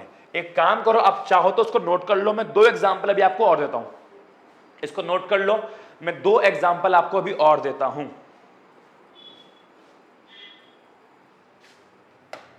चलिए अगला example, an Indian working in Russian embassy in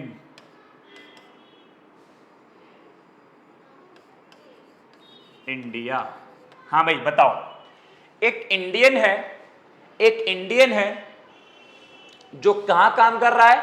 Russian embassy में। इंडिया में, भारत में एक रशियन एम्बेसी है, मैंने गलत एग्जांपल लिख दिया बेटा please. An Indian working in, मुझे यहां पे करना था working in Indian embassy in Russia. हाँ भाई, अब मेरे क्वेश्चन का आंसर दो। एक इंडियन है जो कहां काम कर रहा है? रशियन एम्बेसी, इंडियन एम्बेसी में, लेकिन वो इंडियन एम्बेसी है कहां पे? रशिया में। बताओ इसके द्वारा कमाई गई इनकम, वो जो इंडियन एम्बेसी से इनकम कमा रहा है, क्या देश की डोमेस्टिक इनकम में शामिल होगी? ये बात बताओ। ये बंदा कहां रहता है? रशिया में। लेकिन एक बात बताओ, ये काम कहां कर रहा है? इंडियन एम्बेसी में। दूर देशों में, जो बाहर के देशों में अपनी एम्बेसी है, इंडिया की एम्बेसी है, वो किसका पार्ट है? वो इंडिया का पार्ट है। तो अगर बाहर के देशों में अपनी एम्बेसी इंडिया का पार्ट है, तो अगर मैं इंडियन एम्बेसी में काम करके कोई इनकम कमाऊं तो क्या माना जाएगा? तो ये माना जाएगा कि वो इनकम मैंने इंडिया से कमाई, भले ही वो एम्बेसी रशिया में है, लेकिन एम्बेसी वाला केस एक ऐसा केस है कि बाहर होते हुए भी वो अपने देश का पार्ट बन जाएगी। तो अगर मैंने इंडियन एम्बेसी में कुछ काम किया, पैसा और पैसा कमाया, तो बताओ इंडियन एम्बेसी में काम करके जो पैसा कमा रहा हूं उसको इंडिया की डोमेस्टिक इनकम में शामिल किया जाएगा? हाँ, क्योंकि इंडियन एम्बेसी इंडिया का पार्ट है, फिर भले ही वो एम्बेसी कहीं भी क्यों ना हो, तो डोमेस्टिक इनकम में शामिल होगा। यस। क्यों? बिकॉज इंडियन एम्बेसी, जो इंडियन एम्बेसी है, is the part of, Indian embassy is the part of, किसका पार्ट है? Is the part of domestic territory of India. जो इंडियन एम्बेसी है भारत की घरेलू स्कीमा का भाग है, और आप जानते हो अपने देश की डोमेस्टिक टेरिटरी में जो कुछ भी कमाऊंगा वो देश की डोमेस्टिक इनकम में शामिल होगा। अच्छा, क्वेश्चन का आंसर दो। अगर यहां पे एक रशियन होता जो कि इंडियन एम्बेसी में काम कर रहा है, जो कहां पे? रशिया में। बात आओ, एक बात आपको बता रखी है, डोमेस्टिक इनकम में क्या इंसान देखते हैं? अब वो इंडियन हो या रशियन हो उससे फर्क नहीं पड़ता। डोमेस्टिक इनकम वाले केस में इंसान देखते नहीं है, अब वो इंडियन हो या वो रशियन हो उससे फर्क नहीं पड़ता। इस बंदे ने इनकम कमाई कहां से? इंडियन एम्बेसी से। इंडियन एम्बेसी का मतलब इसने इनकम इंडिया से कमाई है, और अगर इनकम अपने देश की बाउंड्री में कमाई है, बिकॉज इंडियन एम्बेसी अपने देश की बाउंड्री का पार्ट है, तो अगर इनकम इंडियन एम्बेसी से कमाई है तो बोलूंगा इनकम अपने देश की बाउंड्री में कमाई है, और इनकम अगर अपने देश की बाउंड्री में कमाई है तो डोमेस्टिक इनकम में शामिल होगा। तो तब भी रीजन यस रहेगा कि भले ही कमाने वाला रशियन हो, ये इनकम डोमेस्टिक टेरिटरी के अंदर कमाई है, अपने देश की सीमा के अंदर कमाई है, तो डोमेस्टिक इनकम में शामिल किया जाएगा। तो बताओ आपको क्लियर है डोमेस्टिक इनकम वाला कंसेप्ट? अरे भाई अल्टीमेटली सिंपल सी बात यह है, डोमेस्टिक इनकम वाले केस में इंसान मत देखो कमाने वाला कौन है। डोमेस्टिक इनकम वाले केस में, घरेलू आय वाले केस में केवल ये देखो कि कमाया कहां पे है। अपने डोमेस्टिक टेरिटरी में कमाया है तो शामिल होगा, अपनी डोमेस्टिक टेरिटरी में नहीं कमाया शामिल नहीं होगा। और ये आपको मैंने बता दिया कि डोमेस्टिक टेरिटरी क्या होता है और उसमें क्या क्या शामिल होता है। 2-3 बात शामिल होती है। अपनी एम्बेसी जो बाहर है, अपने देश का पार्ट है, वहां कोई इनकम कमाएगा, अपने देश की डोमेस्टिक इनकम में शामिल होगी। अपने प्लेन जो बाहर उड़ रहे हैं वो प्लेन कोई भी इनकम कमाएंगे, अपने देश की डोमेस्टिक इनकम में शामिल होगा। अपने शिप, अपने जहाज जो बाहर तैर रहे हैं वो कोई भी इनकम कमाएंगे, अपने देश की डोमेस्टिक इनकम में शामिल होगा। 3 चीज ऐसी है जो बाहर है इंडिया से लेकिन फिर भी इंडिया का पार्ट मानी जाएगी, और 2 चीज ऐसी है जो इंडिया में है बट इंडिया का पार्ट नहीं है। बाहर के देशों की जो भी एम्बेसी इंडिया में है वो इंडिया का पार्ट नहीं है, और जितनी भी अंतरराष्ट्रीय संस्था यूएनओ, WHO इंडिया में है वो भी इंडिया का पार्ट नहीं है। बताओ इतनी बात क्लियर है? ऐसे क्वेश्चन अगर एग्जाम में आए आप कर लोगे बेटा, कर लोगे। इसके लिए प्रैक्टिस की नीड है, डोंट वरी। ये अभी सिर्फ स्टार्टिंग है, थोड़ा दिमाग लगाना पड़ेगा। Don't worry. 1 2 3 आज के जो लेक्चर है ये 3 लेक्चर थोड़े अटपटे रहे मतलब कहने का ये है कि इनमें थोड़ा दिमाग लगाना पड़ा। अब अगली क्लास से जो लेक्चर्स आपको मिलने वाला है वो लेक्चर्स आप मतलब अगली क्लास से टॉपिक थोड़े इजी आएंगे, टॉपिक थोड़े आसान आएंगे, वहां पे आपको ज्यादा डीपली ज्यादा दिमाग नहीं लगाना पड़ेगा। अगली क्लास से आपको जो है नेशनल इनकम थोड़ी आसान लगेगी, अगली क्लास से आपको जो है चीजें आसान लगेगी, आपके माइंड में जल्दी बैठेगी। जो 1 2 3 लेक्चर आपके हो गए, ये थर्ड भी चल रहा है, कंप्लीट नहीं हुआ। जो 1 2 3 लेक्चर आपके हो रहे हैं, प्लीज इस पे थोड़ा ध्यान लगाओ, इन तीनों लेक्चर्स को बार बार देखो, अच्छे से इनको याद कर लो। वैसे इजी है अगर ध्यान से पढ़ा होगा तो, अदरवाइज कोई बात नहीं। अगर दिक्कत हो रही है, प्रॉब्लम आ रही है, तो बेटा टेंशन मत लो। अभी मैं इनके ऊपर जो 3 लेक्चर हो गए, अभी आगे जाके कुछ क्लास बाद इनके ऊपर बहुत सारे प्रैक्टिस जो क्वेश्चन है ना, ऐसे क्वेश्चन बहुत सारे मैं कराऊंगा आगे प्रैक्टिस के लिए। तो अभी थोड़ा वेट करो, जितना समझ में आ रहा है, देखो सिंपल सी बात, अभी आपको जितना समझ में आ रहा है केवल उतना समझो। ये वाला पॉइंट नहीं आया छोड़ दो, वो पॉइंट नहीं आया छोड़ दो, जितना अभी समझ में आ रहा है केवल उतना उतना समझो। समझ में आ गया? कोई पॉइंट नहीं आ रहा छोड़ दो, मैं गारंटी दे रहा हूं जैसे जैसे चैप्टर आगे बढ़ेगा वो पॉइंट आपको अपने आप क्लियर हो जाएगा, ये इस बात की गारंटी है। जैसे जैसे चैप्टर आगे बढ़ेगा बातें और क्लियर होगी, वो पॉइंट आपको अपने आप ही समझ में आ जाएगा, इस बात की मेरे पूरी गारंटी है। सही में आगे बढ़ा। 12th क्लास में हम लोग पढ़ते अच्छे मार्क्स के लिए, अच्छे स्कोर के लिए, इसलिए 12th क्लास में मेरे को वीडियोस लंबी देनी पड़ती है। 12th क्लास में हर एक चीज डीप में जाकर समझानी पड़ती है। ये क्वेश्चन जो आपको करा रहा हूं मैं, ये सभी क्वेश्चन जो लिखे मैंने बोर्ड पे एग्जाम में आ चुके हैं। अब अगर मैं इतने डीप में नहीं जाऊंगा तो आप इन क्वेश्चंस को कर नहीं पाओगे। मैंने बहुत सारे टीचर्स या यूट्यूबर्स ऐसे देखे हैं जो आपको इजीनेस के लिए कि आपको बस आप उनकी वीडियो लाइक करो, सब्सक्राइब करो, तो करते क्या है, आपको केवल आसान बातें बता देंगे, ठीक है, और आपको आएगा मजा, ओए समझ में आ गया, सारा बात क्लियर है।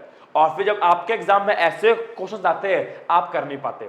मैं उनमें से नहीं हूं, मैं भी चाहूं तो वीडियो को आसान बनाऊं, छोटा बनाऊं, ताकि मेरे भी लाइक्स बढ़े, ठीक है, शेयर वो सब्सक्राइबर्स बढ़े। लेकिन नहीं, हमको 12th क्लास में अच्छे मार्क्स चाहिए, पूरे 100 में 100 चाहिए, तो भाई मेरे को तो डीप में पढ़ाना पड़ेगा। मेरे को तो भाई बाल की खाल खींचने की आदत है, मैं तो हर एक चीज को 12th क्लास में स्पेशली डीप में जाके पढ़ाऊंगा। चाहे फिर कोई भी क्वेश्चन आ जाए, आप देखना आप कर लोगे, अगर आप मुझे फॉलो कर रहे हो, अच्छे से पढ़ रहे हो।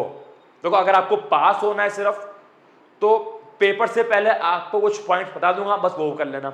लेकिन अगर आपको 95 प्लस 98 99 आपको 100 आउट ऑफ 100 चाहिए, तो भैया आपको डीप में पढ़ना पड़ेगा, आपको गहराई में जाकर पढ़ना पड़ेगा, आपको हर एक पॉइंट्स को समझना पड़ेगा। क्योंकि पेपर वाला जो होता है ना, वो चाहता है किसी के पूरे मार्क्स ना आए, तो पेपर में वो कुछ बातें ऐसी डालेगा जहां पर आप कंफ्यूज हो गए, और उस कंफ्यूजन को बाहर निकालना कैसे है, वो तभी निकलेगी जब आप हर एक चीज को डीप में गहराई में जाके पढ़ोगे।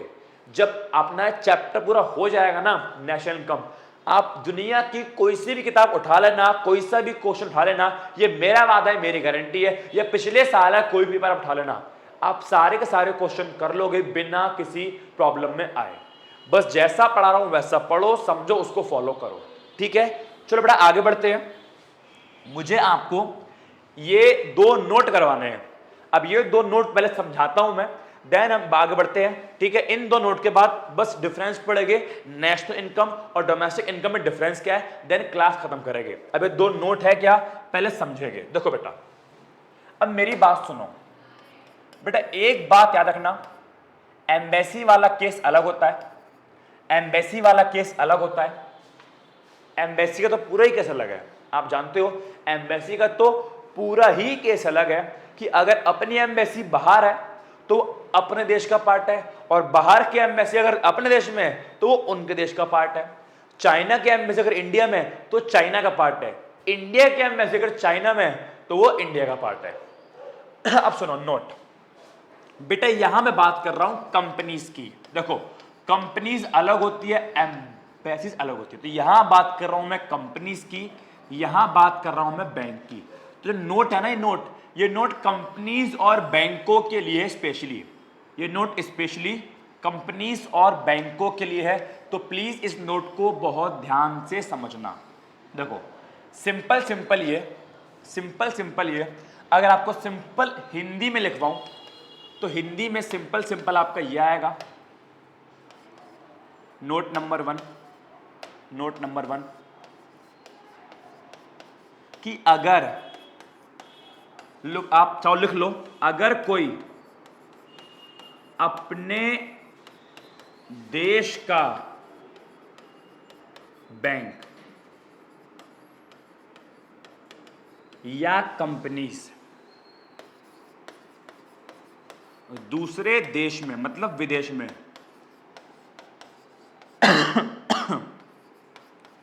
लोकेटेड है तो वह बैंक या कंपनी उसी देश की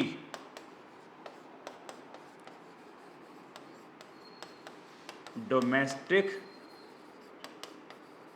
टेरिटरी का पार्ट मानी जाएगी। अब इसका मतलब क्या, सुनो देखो बेटा, अपने देश का कोई बैंक मान लो या कोई कंपनी अगर दूसरे देश में लोकेटेड है, बेटा मान लो कि ये है अपना यूएसए अमेरिका, बच्चों क्या अपना यूएसए अमेरिका। अब क्या है, अपने देश का बैंक मान लो State Bank of India SBI, ये अपने देश की कंपनी बताओ, कोई इंडियन कंपनी का नाम बताओ, मान लो पतंजलि, और नाम बताओ, मान लो कि माइक्रोमैक्स, एलजी हो गया, या और कोई बैंक बेटा मान लो पंजाब नेशनल बैंक। अब मेरी बात सुनो, ये कौन सा देश है, यूएसए, यूएसए में कौन सा बैंक है, इंडियन बैंक है, कौन सी कंपनी है, इंडियन कंपनी। अगर अपने देश का कोई बैंक या कोई कंपनी, ये केस कौन सा है, कंपनीज और बैंक के लिए, मैं एम्बेसीज की बात नहीं कर रहा। तो बताओ, अगर अपने देश का कोई भी बैंक या कोई भी कंपनी दूसरे देश में लोकेटेड है तो वो बैंक और कंपनी दूसरे देश का, उसी देश का मतलब वो बैंक या कंपनी, आप ऐसे बोल लो, दूसरे देश की डोमेस्टिक टेरिटरी का पार्ट मानी जाएगी। इट मींस अब आप बोलोगे एसबीआई है, एसबीआई भले ही इंडियन कंपनी है लेकिन ये लोकेट कहां पे है, यूएसए में, तो ये यूएसए की डोमेस्टिक टेरिटरी का पार्ट माना जाएगा। पतंजलि इंडियन कंपनी है लेकिन है कहां पे, यूएसए, तो ये भी यूएसए की डोमेस्टिक टेरिटरी का पार्ट माना जाएगा। माइक्रोमैक्स इंडियन कंपनी है लेकिन इसको भी यूएसए की डोमेस्टिक टेरिटरी का पार्ट मानूंगा। पीएनबी एक इंडियन बैंक है, इसको भी यूएसए की डोमेस्टिक टेरिटरी का पार्ट माना जाएगा। अब क्योंकि ये उस देश के भाग माने जाएंगे, भले इंडियन कंपनी है, ये इंडियन बैंक है, लेकिन ये उस देश के भाग माने जा रहे हैं ना, तो इनकी इनकम फिर उसी देश की डोमेस्टिक इनकम में शामिल होगी।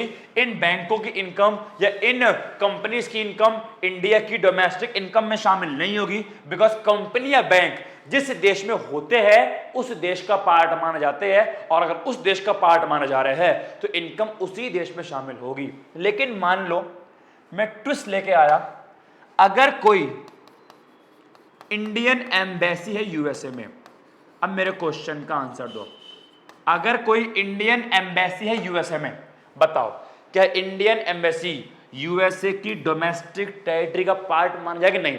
एम्बेसी वाला कैसा लगे, एम्बेसी में क्या होता है, जिस देश की एम्बेसी है वो उसी देश का पार्ट मानी जाएगी, ना कि उस देश का पार्ट जहां पे वो लोकेटेड है। अगर इंडियन एम्बेसी यूएसए में है तो क्या हुआ, इंडियन एम्बेसी है ना, तो ये एम्बेसी इंडिया की डोमेस्टिक टेरिटरी का पार्ट मानी जाएगी, ना कि यूएसए का। लेकिन कंपनी और बैंक में क्या होता है, वो कंपनी और बैंक जहां पे लोकेटेड है वो उसी देश का पार्ट माने जाएंगे, ना कि जिस देश की वो है उस देश का। बताओ, तो कंपनी और बैंक वाला केस अलग है और एम्बेसी वाला केस अलग है। कंपनी और बैंक में क्या होता है, जिस देश में वो स्थित है उस देश का पार्ट माने जाएंगे, लेकिन एम्बेसी वाले केस में होता है जिस देश की एम्बेसी है उस देश का पार्ट मानी जाएगी। ये हो गया आपका नोट नंबर 1। अब नोट नंबर 2 क्या है, नोट नंबर 2 भी जस्ट इसका उल्टा हो गया। नोट नंबर 1 आप एक काम करो, नोट कर लो, ये कंपनीज और बैंक वाला केस है। नोट नंबर 1 को आप नोट कर लो, फिर हम बढ़ते हैं आगे की ओर। चलिए, नोट नंबर 2, अब सुनो, अगर दूसरा देश, इट मीन्स विदेश, अगर दूसरे देश की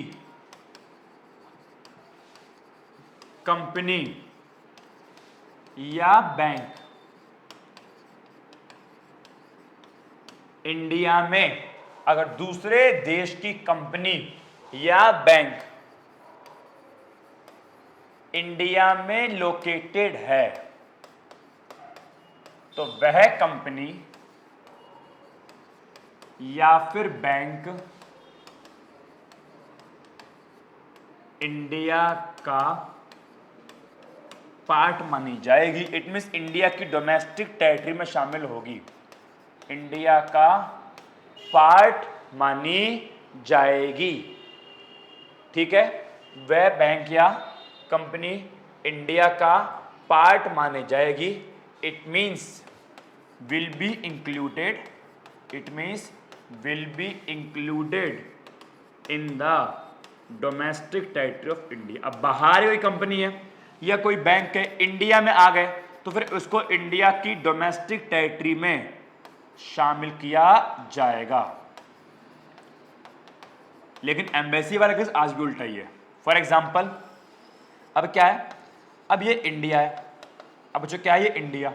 अब देखो क्या हुआ ये कि बाहर की कोई कंपनी इंडिया में आ गई, मान लो गूगल कंपनी इंडिया में आ गई, माइक्रोसॉफ्ट कंपनी इंडिया में आ गई, कोई अमेरिका का बैंक, मान लो बैंक ऑफ अमेरिका, कोई एक अमेरिका का बैंक बड़ा मान लो इंडिया में आ गया। तो अगर बाहर की कोई भी कंपनी या बैंक इंडिया में आते हैं, अगर बाहर की कोई भी कंपनी या बैंक इंडिया में आते हैं, तो इनको, ये गूगल है तो उसको इंडिया की डोमेस्टिक टेरिटरी का पार्ट माना जाएगा। ये माइक्रोसॉफ्ट इंडिया में आ गया ना, भले ही कंपनी बाहर की है, लेकिन इसको भी इंडिया की डोमेस्टिक टेरिटरी का पार्ट माना जाएगा। इस बैंक को भी इंडिया की डोमेस्टिक टेरिटरी का पार्ट माना जाएगा। इट मीन्स ये बैंक या कंपनी कोई भी इनकम कमाएंगे, कोई भी पैसा कमाएंगे, इसको इंडिया की डोमेस्टिक इनकम में शामिल किया जाएगा। भले ही बाहर के है, लेकिन कमा कहां रहे हैं, इंडिया में, तो इनकी इनकम को इंडिया की डोमेस्टिक इनकम में शामिल किया जाएगा। लेकिन मान लो इंडिया में कोई यूएसए की एम्बेसी है, अब बताओ क्या ये यूएसए की एम्बेसी भी इंडिया का पार्ट है? नहीं, ये तो नहीं है, इसको यूएसए की डोमेस्टिक टेरिटरी में शामिल किया जाएगा। तो बच्चों एम्बेसी वाला केस अलग होता है, याद रखना, और बैंक और कंपनी वाला केस अलग होता है। बैंक और कंपनी जिस देश में है उस देश का पार्ट माने जाएंगे और फिर उसकी इनकम को भी उसी देश की डोमेस्टिक इनकम में शामिल किया जाएगा। लेकिन एम्बेसी में ऐसा नहीं होता। एम्बेसी में क्या होता है, जिस देश की एम्बेसी है वो उसी देश में जाकर शामिल होगी और उसकी इनकम भी उसी देश में शामिल होगी। बताओ सही में आ गया? ये दो नोट क्लियर है, यही नोट सेम यहाँ पे लिखे हैं। अगर मैं चाहूं तो एक बार इनको पढ़ा देता हूं, इनको एक बार आप लोग पढ़ लो। क्या लिखा है? एनी आउटपुट, कोई भी output produce by various MNC, जो भी मल्टीनेशनल कंपनी है, फॉर एग्जांपल पेप्सी है, कोक है, नाइकी है, सैमसंग है, वोडाफोन है, माइक्रोसॉफ्ट है, गूगल है, ये क्या है? ये सारी बाहर की कंपनीज है। और अगर ये अपना कोई भी माल इंडिया में प्रोड्यूस करती है तो इनको part of Indian domestic territory, इन सभी कंपनी अगर इंडिया में आती है, अगर कंपनी इंडिया में आती है, इंडिया में अपना ऑफिस लगाती है, तो इनको इंडिया की डोमेस्टिक टेरिटरी का पार्ट माना जाएगा। Income generated by this company, और फिर ये कंपनी जो भी इनकम जनरेट करेगी will be included in the domestic income of India, तो इसको इंडिया की डोमेस्टिक इनकम में ही शामिल किया जाएगा, बिकॉज ये कंपनी इंडिया में आकर काम कर रही है, not the country from which they belong. ये मत सोचना कि ये जिस देश की कंपनी है उस देश में, नहीं, ये जिस देश की कंपनी है उस देश में शामिल नहीं होगा। ये जहां पर माल बना रही है, जहां पर फैक्ट्री लगा दी, जहां पर काम कर रही है, उस देश की डोमेस्टिक इनकम में शामिल होगा। ये कंपनी और बैंक वाला केस है, ठीक है। ऐसे ही सिमिलरली, इसी प्रकार ऑफिसेस ऑफ इंडियन कंपनी, अगर इंडिया के कोई ऑफिस, रिलायंस का ऑफिस, एसबीआई हो गया, एयरटेल हो गया, बीएसएनएल, अगर हमारे कोई भी ऑफिस लोकेटेड अब्रॉड, बाहर दूसरे देश में लोकेटेड है, तो इनको उसी देश की डोमेस्टिक टेरिटरी का पार्ट माना जाएगा। और अगर ये कोई कंपनी इनकम जनरेट करती है तो फिर इसको अब्रॉड, उसी देश की, उसी अब्रॉड की डोमेस्टिक इनकम में शामिल किया जाएगा, इंडिया की डोमेस्टिक इनकम में शामिल नहीं किया जाएगा। बताओ क्लियर है या नहीं है? चलिए अब एक काम करो, आप लोग, आप जो है वीडियो पॉज कर दो और जितना मैंने अभी तक पढ़ाया डोमेस्टिक टेरिटरी के बारे में, डोमेस्टिक इनकम के बारे में, इनके बारे में, बेटा इनको एक बार आप रिवाइज कर लो प्लीज, क्योंकि अब मैं इनके ऊपर कुछ क्वेश्चंस कराऊंगा। तो क्वेश्चन समझ में तब आएगा, आप उनका आंसर तब कर पाओगे जब आप जो है इन सबको रिवाइज कर लोगे। तो please 5 minute low, 5 minute video को पॉज करो, रिवाइज करो। मैं आपकी स्क्रीन पे कुछ क्वेश्चन दे रहा हूं, उसको पहले अपने आप करो, यस और नो में शामिल होगा इंडिया की डोमेस्टिक टेरिटरी में या नहीं होगा, फिर मैं सॉल्व करवाता हूं, ठीक है? लेकिन सबसे पहले 5 मिनट के लिए वीडियो पॉज करो और रिवाइज करो।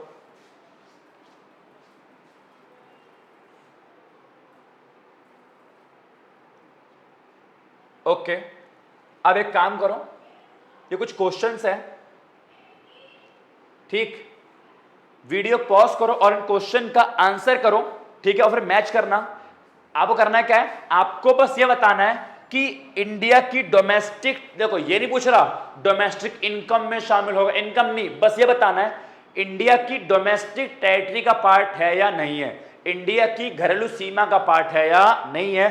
बस आपको यस और नो करके इसका आंसर देना है। वीडियो पॉज करो, जल्दी से इनके आंसर को आप करो। चलिए किया, अब अपन लोग करते हैं, ठीक है ना? बताना है इंडिया की डोमेस्टिक टेरिटरी का पार्ट है या नहीं है। Branch of foreign bank in India, India में विदेशी बैंक है, इंडिया में विदेशी बैंक है, फॉरेन बैंक है, बताओ उसकी ब्रांच इंडिया का पार्ट है नहीं। अभी बैंक वाले के पढ़ा था, इंडिया में कोई भी बैंक हो, इंडिया में विदेश का कोई भी कंपनी हो, कोई बैंक अगर इंडिया में है तो इंडिया की डोमेस्टिक टेरिटरी का पार्ट है, यस। अगला, Indian embassy in Japan, Japan में अपने देश की एम्बेसी है, क्या वो इंडिया का पार्ट है? अपनी एम्बेसी है ना, तो यस इंडिया का पार्ट है, लिखा मैंने यस। अगला, branch of state Bank of China, अपना एसबीआई वाला बैंक है, कहां पे है? चाइना में है। बैंक तो इंडिया का है लेकिन चाइना में है, तो किसका पार्ट माना जाएगा? बैंक है। बैंक वाले केस में क्या होता है, जिस देश में लोकेटेड है उस देश का पार्ट। तो बताओ ये चाइना का पार्ट माना जाएगा, क्या ये बैंक इंडिया का पार्ट है? तो नहीं, इंडिया का पार्ट तो नहीं है, भले इंडियन बैंक है लेकिन बाहर है ना, तो बाहर का पार्ट माना जाएगा। अगला, Russian embassy in India, India में रशियन एम्बेसी है, अबे इंडिया में इंडिया का पार्ट माना जाएगा ना, अबे पागल, रशियन एम्बेसी है, एम्बेसी वाला केस अलग है, बैंक और कंपनी वाला केस अलग है। अगर बाहर की कोई भी एम्बेसी अपने देश में है, वो अपने देश का पार्ट नहीं मानी जाएगी। तो रशियन एम्बेसी क्या इंडिया का पार्ट है? नहीं, तो इसका आंसर आ गया नो। अगला, Tata rented its building to Google in America, Tata बोले तो अपना टाटा, तो टाटा ने अपनी बिल्डिंग किराए पर दी, कहां पे? अमेरिका पे। अब सुनो, यहां पूछ रहा है जो बिल्डिंग है क्या वो इंडिया का पार्ट है? नहीं, वो बिल्डिंग कहां पे है? अमेरिका में है ना। वो टाटा की बिल्डिंग कहां पे है? अमेरिका में है ना, तो अमेरिका का ही पार्ट माना जाएगा। एम्बेसी थोड़ी है जो इंडिया में शामिल कर लूंगा, केवल एम्बेसी ही जो बाहर है वो इंडिया का पार्ट है। एम्बेसी के अलावा जो कुछ भी बाहर है वो तुम्हारा है, हमारा नहीं है। केवल बाहर जो एम्बेसी है वो इंडिया की डोमेस्टिक टेरिटरी में शामिल होगी। Okay, an Indian company in London, London में कोई इंडियन कंपनी, अच्छा इंडियन कंपनी कहां पे? लंदन में, क्या इंडिया का पार्ट मानी जाएगी? नहीं, बिकॉज वो लंदन में है ना, तो लंदन का पार्ट मानी जाएगी। Microsoft office in India, India में माइक्रोसॉफ्ट वाला को ऑफिस है, भारी बड़ी कंपनी है, उस बड़ी कंपनी का ऑफिस इंडिया में है। बताओ कि वो इंडिया का पार्ट माना जाएगा? अबे भाई एम्बेसी नहीं है ना, तो एम्बेसी के अलावा जितने भी बाहर की कंपनी या बैंक अगर इंडिया में है तो इंडिया का पार्ट माना जाएगा। तो यस, इंडिया का पार्ट है।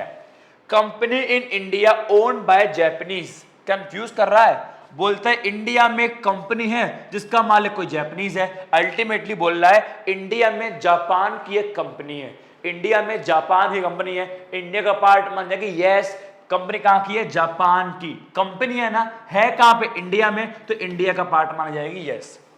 Office Reliance industry in New York, ठीक है, office of Reliance industry in New York में, न्यूयॉर्क में रिलायंस का office, it means Indian company है, उसका ऑफिस कहां पे? न्यूयॉर्क में। अब एक कंपनी है कौन सी? इंडियन, उसका ऑफिस कहां है? न्यूयॉर्क, तो बाहर है ना, तो अपने देश का पार्ट माना जाएगा नहीं, बिकॉज कंपनी है। बेटा याद रखना, प्लीज बार बार बोल रहा हूं, एम्बेसी वाला केस अलग है। एम्बेसी वाले केस में क्या होता है? बाहर की एम्बेसी अपने देश का पार्ट है, लेकिन कंपनी वाले केस में क्या होता है? अगर अपनी कोई कंपनी या बैंक बाहर है, अपने देश का पार्ट नहीं है। बाहर की कोई कंपनी या बैंक अपने देश में है तो अपने देश का पार्ट मानी जाएगी। बैंक और कंपनी वाला केस अलग है, बार बार बोल रहा हूं, और एम्बेसी वाला केस बच्चों अलग होता है। ठीक है, चलिए ये 9 क्वेश्चन हो गए, और क्वेश्चन करोगे? चलो फिर एक काम करो और करो, ये लो जी, चलो कुछ क्वेश्चन आपके सामने और आ गए, ये रहे, ये 1 2 3 4 5 6 क्वेश्चन है। जल्दी से इनको भी क्लियर कर दो कि अपने देश की एम्बेसी का पार्ट है या नहीं है। इन 6 क्वेश्चंस को भी आप जल्दी से क्लियर कर दो, जल्दी से वीडियो पॉज करके। हाँ जी, किया? चलिए देखते हैं। ये बोलता है branch of state Bank of India in England, SBI की ब्रांच है, कहां पे है? इंग्लैंड में। अबे अपना बैंक है लेकिन इंग्लैंड में है ना, तो इंडिया के डोमेस्टिक टेरिटरी में आएगा? नहीं आएगा, नो, बिकॉज इंग्लैंड में वही का पार्ट माना जाएगा। Okay. Indian embassy in China, China में इंडियन एम्बेसी है। अब बताओ ये इंडियन एम्बेसी चाइना में, क्या इसको इंडिया का पार्ट मानूंगा? हाँ, ये तो इंडिया का पार्ट है। यस। अगला, a building rented out by an Indian to US embassy in India. अब सुनो, इंडिया में यूएस एम्बेसी है, इंडिया में यूएस एम्बेसी है, तो बोलता है एक बिल्डिंग किराए पे दी एक इंडियन ने, मैं इंडियन हूं, मेरी बिल्डिंग थी, मैंने किराए पे दी कि यूएस एम्बेसी खोल लो। अब बताओ, यूएस एम्बेसी की मेन बात हो रही है। अब बताओ इंडिया में तो यूएस एम्बेसी बन गई, मेरी बिल्डिंग पे क्या बन गई? US embassy. अब क्या वो यूएस एम्बेसी इंडिया का पार्ट है? नहीं। क्या वो बिल्डिंग अब इंडिया की मानी जाएगी? नहीं। वो बिल्डिंग कहां की मानी जाएगी? वो बिल्डिंग यूएस की मानी जाएगी, बिकॉज यूएस एम्बेसी है, तो उसको इंडिया का पार्ट नहीं माना जाएगा, नो। अगला, इंडिया में कोई जापानीज एम्बेसी है, इंडिया में कोई भी एम्बेसी क्यों ना हो, वो इंडिया का पार्ट नहीं है, ये जापानीज एम्बेसी जापान का पार्ट मानी जाएगी। अगला, branch of a foreign bank in India, India में एक फॉरेन बैंक है, विदेशी बैंक है, बताओ उसकी ब्रांच। इंडिया में अगर एम्बेसी हो बाहर की तो अपना पार्ट नहीं है, लेकिन इंडिया में कोई बाहर की कंपनी हो या बाहर का बैंक हो तो अपना पार्ट है। तो यस, बाहर का बैंक है, इंडिया में है ना, तो अपने देश की डोमेस्टिक टेरिटरी में आएगा।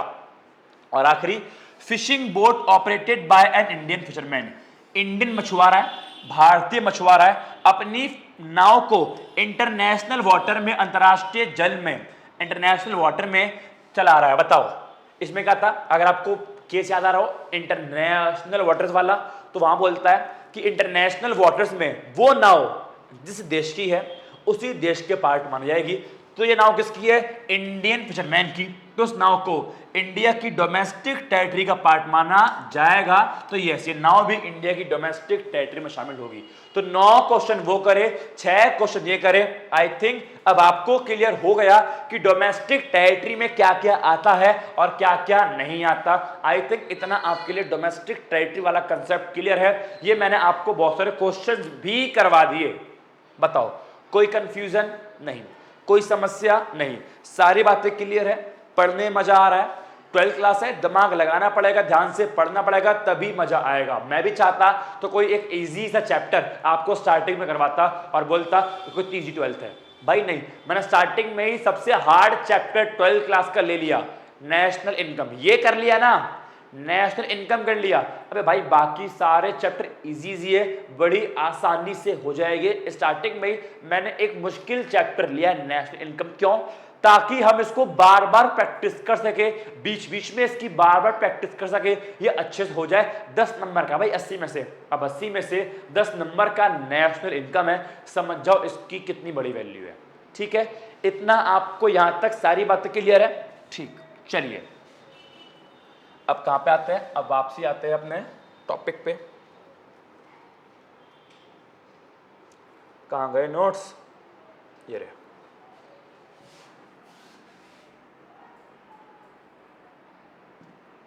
चलो भाई, ओके, चलिए अब पढ़ते हैं लास्ट टॉपिक, नेशनल इनकम और डोमेस्टिक इनकम में डिफरेंस क्या है।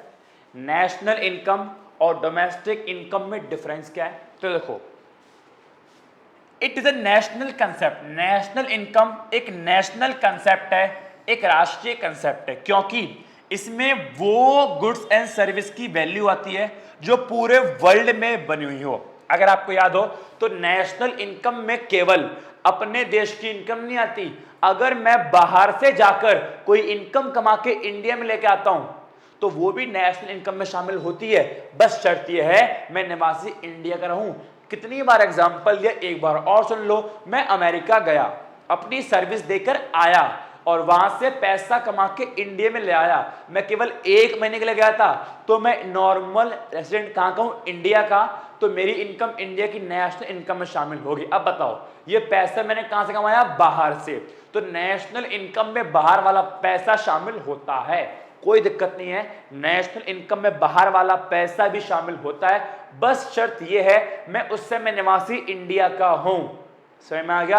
तो नेशनल इनकम एक राष्ट्रीय कंसेप्ट है, क्योंकि इसमें वो गुड्स और सर्विस आती है जो पूरे वर्ल्ड में बनी हुई हो, लेकिन उसे किसने बनाया हो, उसे किसने कमाया हो? देश के नॉर्मल रेसिडेंट ने, देश के सामान्य निवासी ने। जबकि डोमेस्टिक इनकम एक टेरिटोरियल कंसेप्ट है। टेरिटोरियल कंसेप्ट का मतलब होता है क्षेत्रीय अवधारणा, ये एक प्रकार की क्षेत्रीय, इट मीन क्षेत्र वाली, जगह वाली, प्लेस वाली, एरिया वाला कंसेप्ट है। तो ये एक टेरिटोरियल कंसेप्ट है, ये एक एरिया वाला कंसेप्ट है, क्योंकि इसमें केवल वो गुड्स एंड सर्विस की वैल्यू आती है जो केवल और केवल डोमेस्टिक टेरिटरी में अपनी देश की सीमा के अंदर बनाई हो, अपनी देश की सीमा के अंदर पैसा कमाया हो। बाहर की कोई भी गुड्स एंड सर्विस, बाहर के देश की कोई भी इनकम डोमेस्टिक इनकम में शामिल नहीं होती। आपको पता है कि डोमेस्टिक इनकम में केवल अपने देश में जो कमाया वो शामिल होता है, फर्क नहीं पड़ता कमाने वाला देश का निवासी है या नहीं है। लेकिन नेशनल इनकम में क्या होता है? फर्क पड़ता है, कमाने वाला केवल देश का निवासी हो। हाँ, यहां पे फर्क नहीं पड़ता कि कमाई इंडिया के अंदर है इंडिया के बाहर, दोनों में अंतर है। ये देखता है इंसान को, ये जगह नहीं देखता, और डोमेस्टिक इनकम देखता है जगह को, ये इंसान नहीं देखता। आगे लिखा है it considered all producer who are normal resident of the country. बोलता है इसमें केवल वो सभी प्रोड्यूसर आते हैं जो देश के क्या हो? केवल नॉर्मल रेसिडेंट। बोलता है इसमें वो सभी, अब बोलता है इसके अंदर भी क्या था? प्रोड्यूसर, लेकिन वो सभी जिन्होंने with in the domestic territory, देश की सीमा के अंदर कमाया हो। इट मींस यहां पे वो सभी लोग आएंगे जिन्होंने देश की सीमा के अंदर प्रोडक्शन किया हो, देश की सीमा के अंदर काम किया हो, फर्क नहीं पड़ता देश का निवासी है या नहीं है। लेकिन इसमें केवल वो लोग आएंगे जो केवल देश के निवासी हो, देश के बाहर का बंदा, कोई भी नॉन रेसिडेंट इसका पार्ट नहीं बन सकता। और जो आखिरी डिफरेंस है ना, ये अभी आप इस पे स्टार मार्क कर दो, आपको पल्ले नहीं पड़ेगा। क्यों? क्योंकि अभी एक कंसेप्ट आपको आगे पढ़ाऊंगा, NFIA। NFIA वाला कंसेप्ट अभी आपको नहीं पढ़ाया, तो प्लीज ये आपको आखिरी डिफरेंस अभी समझ में नहीं आएगा, आखिरी डिफरेंस आप छोड़ दो, आप पहला डिफरेंस और दूसरे डिफरेंस को याद करो, ठीक है? चाहो नोट कर लो, अदरवाइज मैं आगे बढ़ता हूं। हिंदी मीडियम वालों के लिए यही सेम डिफरेंस है, बस लास्ट वाला डिफरेंस पे स्टार मार्क कर लो कि आखिरी वाला डिफरेंस को जो है आपको नहीं पढ़ना, ठीक है? राष्ट्रीय आय एक राष्ट्रीय धारणा है, ये एक क्षेत्रीय धारणा है, ठीक है? इसमें केवल वो वस्तु शामिल होगी जो विश्व में बनी हो, बस बनाने वाला कौन हो? एक सामान्य निवासी। जबकि यहाँ पे वो वस्तुएं और सेवाएं शामिल होगी जो घरेलू सीमा के भीतर देश के अंदर बनी हो। समझ में आ गया? फिर बनाने वाला कोई भी हो उससे फर्क नहीं पड़ता। तो ये था राष्ट्रीय आय और घरेलू आय में डिफरेंस। बताओ इतना क्लियर है? तो बेटा आज की क्लास के लिए इतना क्लियर है। आज की क्लास में आपको मैंने स्टार्टिंग में पढ़ाया सिटीजनशिप और रेसिडेंटशिप क्या होता है, फिर डोमेस्टिक इनकम का मीनिंग पढ़ाया, डोमेस्टिक टेरिटरी का पूरा कंसेप्ट समझाया, फिर मैंने उसके एग्जाम्पल दिए, फिर उसको नेशनल इनकम से कंपेयर किया कि नेशनल इनकम में इंसान दिखते हैं और डोमेस्टिक इनकम में जगह दिखते हैं। फिर मैंने कंपनी और बैंक वाला टॉपिक आपको क्लियर किया और फिर उसके मैंने 15 क्वेश्चन कराए, 9 एक बार, 6 एक बार, 15 क्वेश्चन भी कर लिए, वो क्वेश्चन भी समझ में आ गए और फिर हमने डोमेस्टिक इनकम और नेशनल इनकम में डिफरेंस भी कर लिया, ठीक है? अब मेरी बात सुनो बहुत ध्यान से, इंपॉर्टेंट है। जो स्टार्टिंग के 1 2 3 लेक्चर से स्टार्टिंग के वो एक अलग कहानी थी। इट मींस अब तक जो पढ़ा, अब ये कहानी कर दो एक तरफ। आप ये मान लो नेशनल इनकम का एक पार्ट, एक हिस्सा आप खत्म कर चुके हो। अब जो मैं पढ़ाने वाला हूं वो पूरी अलग कहानी है। मतलब कल से अब एक नई कहानी स्टार्ट होगी, कल से बिल्कुल अलग कंसेप्ट स्टार्ट होगा। अब जो भी मैंने पढ़ाया, factor income, normal resident, domestic territory, ये कुछ भी नहीं आने वाला। बस अब जितना मैंने पढ़ाया इसको आप एक हिस्सा मान के साइड में कर दो। अब इस पे जितना पढ़ लिए ठीक है। अब अगली क्लास से बिल्कुल नया कंसेप्ट, बिल्कुल नई कहानी स्टार्ट होने वाली है, बिल्कुल एक नई रामकथा स्टार्ट होने वाली है। आपको पीछे वाला स्टार्टिंग का 1 2 3 अगर 3 लेक्चर ना भी आते हो तब भी 1% भी फर्क नहीं पड़ेगा। चौथे लेक्चर से बिल्कुल नई कहानी है। अगर स्टार्टिंग के 1 2 3 लेक्चर ना भी देखे हो कोई दिक्कत नहीं, आप सीधे चौथे लेक्चर से भी स्टार्ट कर सकते हो। 1 2 3 लेक्चर आप बाद में देख लेना। 1 2 3 वाली कहानी खत्म, स्टार्टिंग के 3 लेक्चर खत्म। अब कंसेप्ट नंबर 4 से, टॉपिक नंबर 4 से बिल्कुल एक नेशनल इनकम का एक नया पार्ट, एक नया सिरा, एक नई कहानी शुरू करने वाले हैं। और हाँ, वो कहानी बहुत इंपॉर्टेंट है बिकॉज उस कहानी के माध्यम से, उस नए कंसेप्ट के माध्यम से जो अगली क्लास शुरू करने वाला हूं वहां से बच्चों हम लोग अपने न्यूमेरिकल्स की तैयारी करेंगे। इट मींस अब अगली क्लास से न्यूमेरिकल्स पढ़ाने के लिए मैं आपका बेस बनाऊंगा। न्यूमेरिकल्स पढ़ाने के लिए कल से अगली क्लास से बेस बनना स्टार्ट हो जाएगा, ठीक है? तो मिलते हैं अब अगली क्लास में, नेक्स्ट वीडियो में, नेक्स्ट लेक्चर में। जब तक मैं ना मिलूं दुआओं में याद रखना। Thank you so much, bye bye, God bless you, take care.